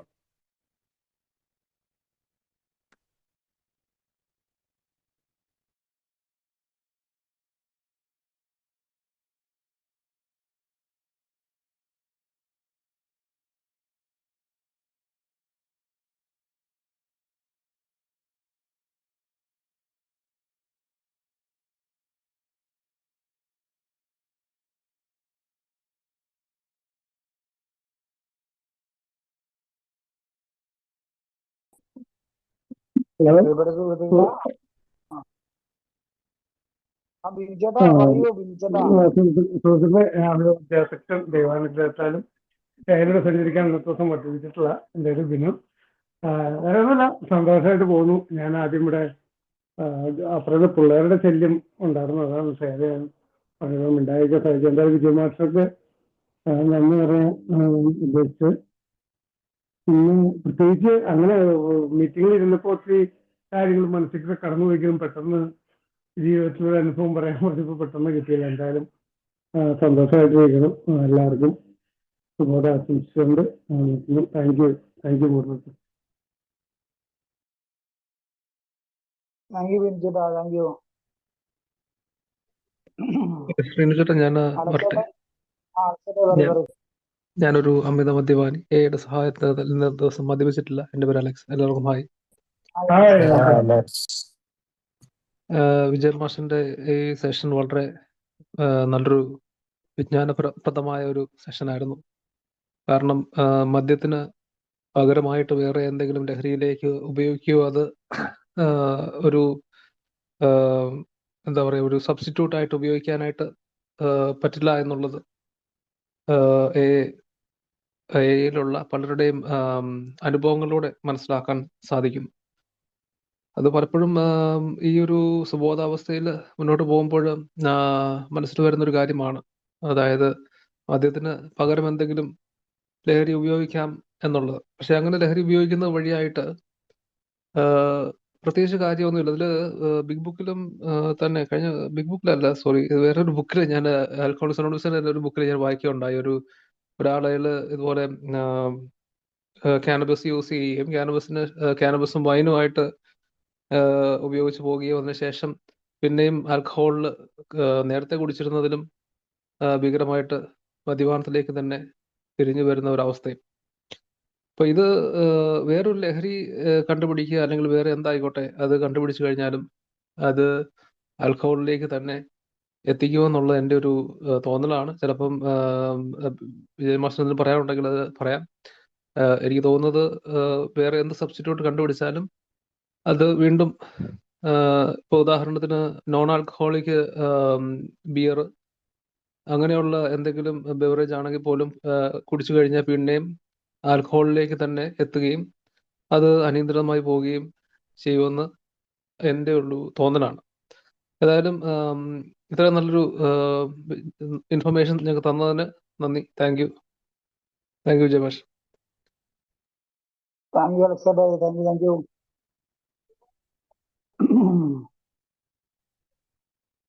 നമുക്ക് ഒരു 15 മിനിറ്റ് കൂടെ ഉണ്ട് വിജയമാഷിനോട്.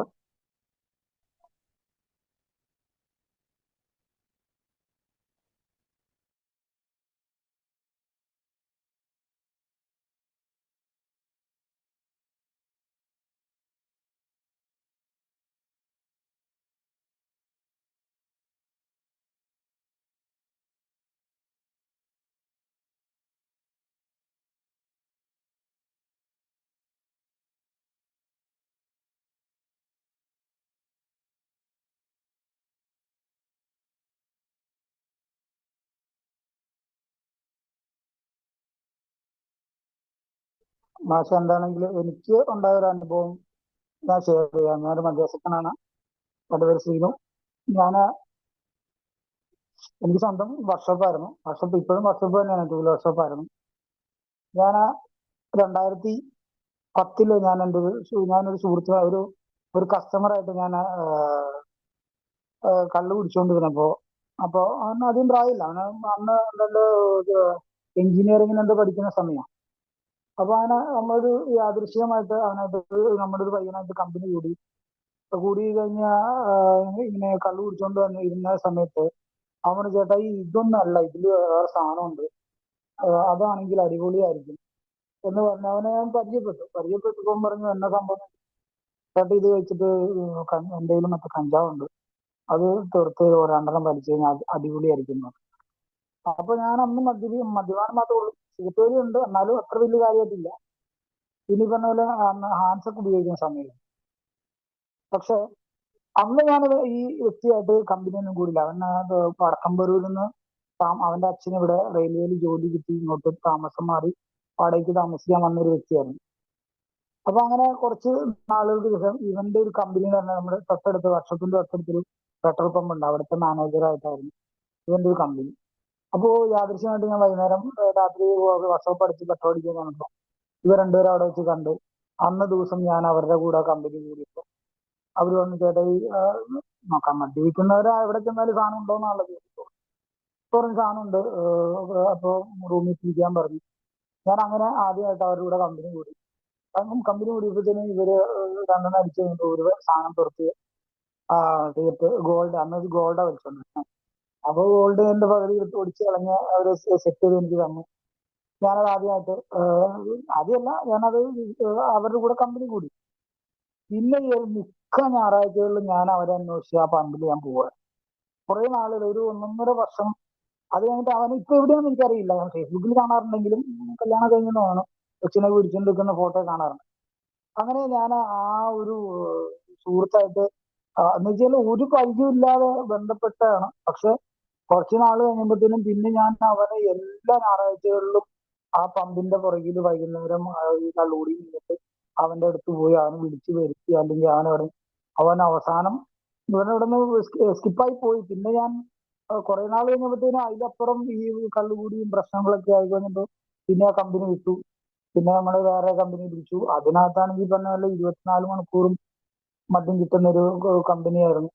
സുഹൃത്തുക്കളായിരുന്നു, ഒരുമാതിരി എല്ലാം നല്ലൊരു സാമ്പത്തികമായിട്ട് ഭദ്രതയുള്ള പിള്ളേരായിരുന്നു. അവരുടെ കൂടെ കൂടി. പിന്നെ അങ്ങനെ അങ്ങനെ കമ്പനി മാറി മാറി പോയി. ആ ഒരു സാറ് പറഞ്ഞപ്പോ ഈ കഞ്ചാവ് വലിച്ച ഒരു കേസ് പറഞ്ഞ കാര്യം ഞാൻ ആലോചിച്ചതാ. കാരണം ഒരു ഭയങ്കര ഒരു കമ്പനിയായിരുന്നു. എനിക്ക് പിന്നീട് അത് കണ്ടിട്ടില്ല. ഞാൻ ആ കമ്പനി വിട്ടതിന് ശേഷം എന്നുവെച്ചാൽ ആ സുഹൃത്ത് ബന്ധം വിട്ടതിന് ശേഷം ഇപ്പൊ അവൻ എവിടെയാ താമസിക്കണെന്നോ അല്ലെങ്കിൽ എവിടെയാണോ അവന്റെ ഫോൺ നമ്പറോ ഒന്നും ഇപ്പൊ എന്റെ കയ്യിലില്ല. പക്ഷെ ആ കഞ്ചാവ് വലിച്ചുകൊണ്ടിരുന്ന സമയത്ത് ഞാൻ ഇവനെ എല്ലാ ഞായറാഴ്ച അന്വേഷിച്ച് ശനിയാഴ്ച ഇവനെ സെറ്റ് ചെയ്ത് വെക്കും. നാളെ കാണണം, നാളെ വൈകുന്നേരം കാണണം, അല്ലെങ്കിൽ നാളെ നീ എപ്പോ ഫ്രീ ആവും എന്ന് പറഞ്ഞ് അവനെ ഒരു അനിയനെ പോലെ കൊണ്ടുവരാറ്. ഭയങ്കര സ്നേഹമായിരുന്നു അവനോട്. ഭയങ്കരമായിട്ട് അവനെ കെയർ ചെയ്ത് കൊണ്ടുവരണം. ഇവൻ വടക്കമ്പരൂരിൽ നിന്നാണ് സാധനം കൊണ്ടുപോകുന്നുണ്ട് അവന്റെ കോളേജിൽ പഠിച്ചതിന്റെ സമയത്ത്. അങ്ങനെ ഒരു സംഭവം എന്റെ ജീവിതത്തിൽ ഉണ്ടായിട്ടുണ്ട്. പക്ഷെ പിന്നെ കുറെ നാൾ കഴിയുമ്പോൾ ആ ഒരു സുഹൃബന്ധം പൊളിഞ്ഞു പോയി. കാരണം നമ്മുടെ നമ്മുടെ പെട്രോൾ പമ്പിന്റെ മാനേജർ അവിടെ നിന്ന് സാമ്പത്തികമായിട്ട് എന്തോ ഇടപാടുണ്ടായി. അവൻ അവിടെ നിന്ന് പറഞ്ഞു വിടും എന്ന് വെച്ചാല് സാമ്പത്തികമായിട്ട് തിരിമറിയൊക്കെ ഉണ്ടായി. പക്ഷെ ലക്ഷങ്ങളുടെ പൈസയിൽ പ്രശ്നങ്ങളൊക്കെ വന്നു. അവനവിടെ നിന്ന് പറഞ്ഞു വിട്ട പിന്നെ ആ കമ്പനി അവിടെ വെച്ച് നിന്നുപോയി. എന്നുവെച്ചാൽ പിന്നെ നമുക്ക് ആ റൂം കിട്ടിയില്ല. പിന്നെ അവനെ കണ്ടിട്ടില്ല. അവനൊരു കോട്ടയംകാരനായിരുന്നു, പിന്നെ കണ്ടിട്ടില്ല. അങ്ങനെ ഒരു സംഭവം എന്റെ ജീവിതത്തിൽ ഉണ്ടായിട്ടുണ്ട്. അത് പറഞ്ഞപ്പോ എനിക്കുണ്ടായ ഒരു അനുഭവമാണ്. പക്ഷെ ഞാൻ അന്നും പറഞ്ഞ് വീണ്ടും പിന്നീട് അത് കഞ്ചാവ് അന്വേഷിച്ച് പോകേണ്ട വന്നില്ല. കാരണം അപ്പത്തേനും വേറെ കമ്പനി കമ്പനി വന്നു. അത് ടൂ വീലറിന്റെ വർക്ക്ഷോപ്പ് ഫീൽഡ് ആയതുകൊണ്ട് എവിടെ ചെന്നാലും എപ്പോ ചെന്നാലും ഏത് വർക്ക്ഷോപ്പിൽ വന്നാൽ ഏത് കൂട്ടുകാരുടെ അടുത്ത് ചെന്നാലും ഈ പറഞ്ഞ പോലെ വൈകുന്നേരങ്ങളിൽ എന്നാ അടിക്കുകയല്ലേ എന്നുള്ളൊരു ചോദ്യം ആയതുകൊണ്ട് പിന്നെ നമ്മൾ ആ ഒരു ഇതിലേക്ക് പോയില്ല. ഇപ്പൊ അവരെവിടെയാണെന്ന് എനിക്കറിയില്ല. അവരുടെ ആരുമായിട്ടും കമ്പനി ഇല്ല, കോണ്ടാക്റ്റും ഇല്ല, ഒന്നുമില്ല. അങ്ങനെ ഒരു സംഭവം എന്റെ ജീവിതത്തിൽ ഉണ്ടായിട്ടുണ്ട്. അന്ന് എനിക്കധികം എനിക്കൊരു 10-29 വയസ്സുള്ള സമയത്താണ്. എന്താണെങ്കിലും ആ ഒരു സംഭവം കുറെ നാൾ എനിക്ക് ഭയങ്കര ഒരു എൻജോയ്മെന്റ് തന്നെയായിരുന്നു. ഈ പറഞ്ഞ പോലെ അന്വേഷിക്കാൻ പോവുമായിരുന്നു. അവൻ അന്വേഷിച്ച് നടക്കുമായിരുന്നു. അല്ലെങ്കിൽ പെട്രോൾ പമ്പിൽ ചെന്നിട്ട് അവനോട് ചോദിക്കുമായിരുന്നു, അവൻ ഇനി വരുമോ, അല്ലെങ്കിൽ അവനെ വിളിച്ചിട്ടുണ്ട് എന്നൊക്കെ ഒരു സംഭവം എന്റെ ജീവിതത്തിൽ ഉണ്ടായിട്ടുണ്ട്. അത് ഞാൻ മറന്നിരിക്കുകയാണ്. ഇപ്പൊ സാറ് പറഞ്ഞപ്പോഴാണ് എനിക്ക് ആ ഒരു ഓർമ്മ വന്നത്. കാരണം ആ ഒരു വല്ലാത്തൊരു സിറ്റുവേഷൻ തന്നെയായിരുന്നു. അതൊരു ഭയങ്കര ഒരു ഒരു നല്ലൊരു എന്താ പറയാ മദ്യപിക്കുക, അതിന്റെ കൂടെ ഇതും കൂടെ വലിക്കുമ്പോഴത്തേനും അതൊക്കെ ഒരു രസമായിരുന്നു. എന്താണെങ്കിലും ആ മദ്യം തന്നെയായിരുന്നു പിന്നീട് എന്റെ ഈ പ്രശ്നം. പിന്നീട് മദ്യപിക്കും, പിന്നീട് മദ്യത്തിലേക്ക് തന്നെ ഞാൻ തിരിച്ചെത്തി. എന്താണെങ്കിലും അവസാന കാലഘട്ടത്തിൽ മദ്യം തന്നെയായിരുന്നു. എന്താണെങ്കിലും സാറ് പറഞ്ഞപ്പോ, മാഷ് പറഞ്ഞപ്പോ എനിക്കതൊരു ഓർമ്മ വന്നതാണ്. അത് അവർക്ക് എവിടെയാണെന്ന് എനിക്കറിയത്തില്ല. എന്താണെങ്കിലും അതവിടെ വെച്ച് നിന്നുപോയി.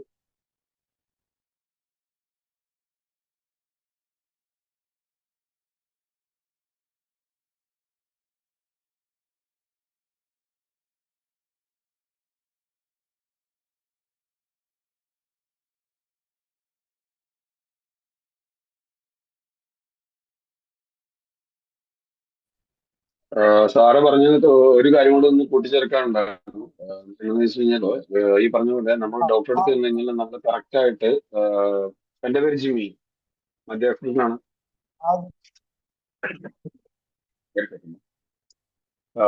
എന്നറിയോ, ഡോക്ടറെ അടുത്ത് ചെല്ലുമ്പോൾ നമ്മളെ കറക്റ്റ് ആയിട്ട് നമ്മൾ എന്തോരം ആൽക്കോള് കഴിക്കും, അല്ലെന്നുണ്ടെങ്കിൽ കഞ്ചാവ് അടിക്കുന്നുണ്ടെങ്കിൽ അത് പറയണം, സിഗരറ്റ് കുടിക്കുന്നുണ്ടെങ്കിൽ അത് കറക്റ്റ് ആയിട്ട് പറഞ്ഞില്ലെന്നുണ്ടെങ്കിൽ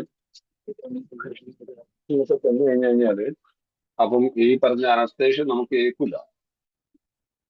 അങ്ങനെ ഞാനൊരു നേഴ്സാണ്. അപ്പൊ എനിക്കറിയാം, ഞാൻ കണ്ടിട്ടുണ്ട്. അപ്പം ഇത് ഏക്കാതെ വരുന്ന സമയത്ത് പിന്നീടാണ് പിന്നെ ഫാമിലിനെ വിളിച്ച് അന്വേഷിക്കുമ്പോൾ അവർ പറയുന്നത് ആ പുള്ളിക്ക് ഇങ്ങനെയൊക്കെ ഉണ്ടായിരുന്നു. ആ, മറ്റേ കറുപ്പും കഞ്ചാവും ആ, വെള്ളമൊക്കെ അടിക്കുന്ന അങ്ങനെയാണെന്നുണ്ടെങ്കിൽ ഈ പറഞ്ഞ ഇവരുടെ ഡോസ് തെറ്റിപ്പോകും.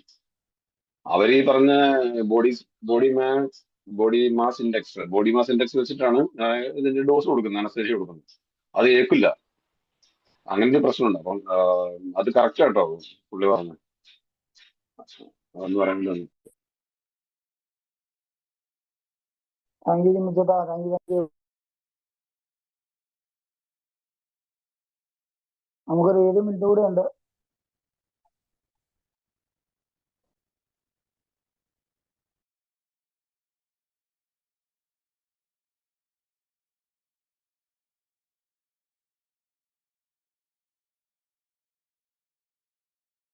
നമ്മുടെ സമയം, വിലപ്പെട്ട സമയം പോയിക്കൊണ്ടിരിക്കുകയാണ്.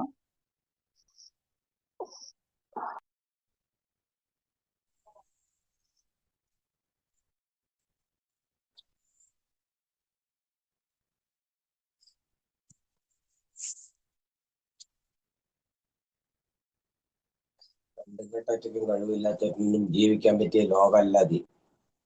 ഈ ലോകം കഴിവില്ലാത്തവറ്റിന് പറ്റിയതല്ല, ഭക്തന്മാർക്ക് പറ്റിയതല്ല.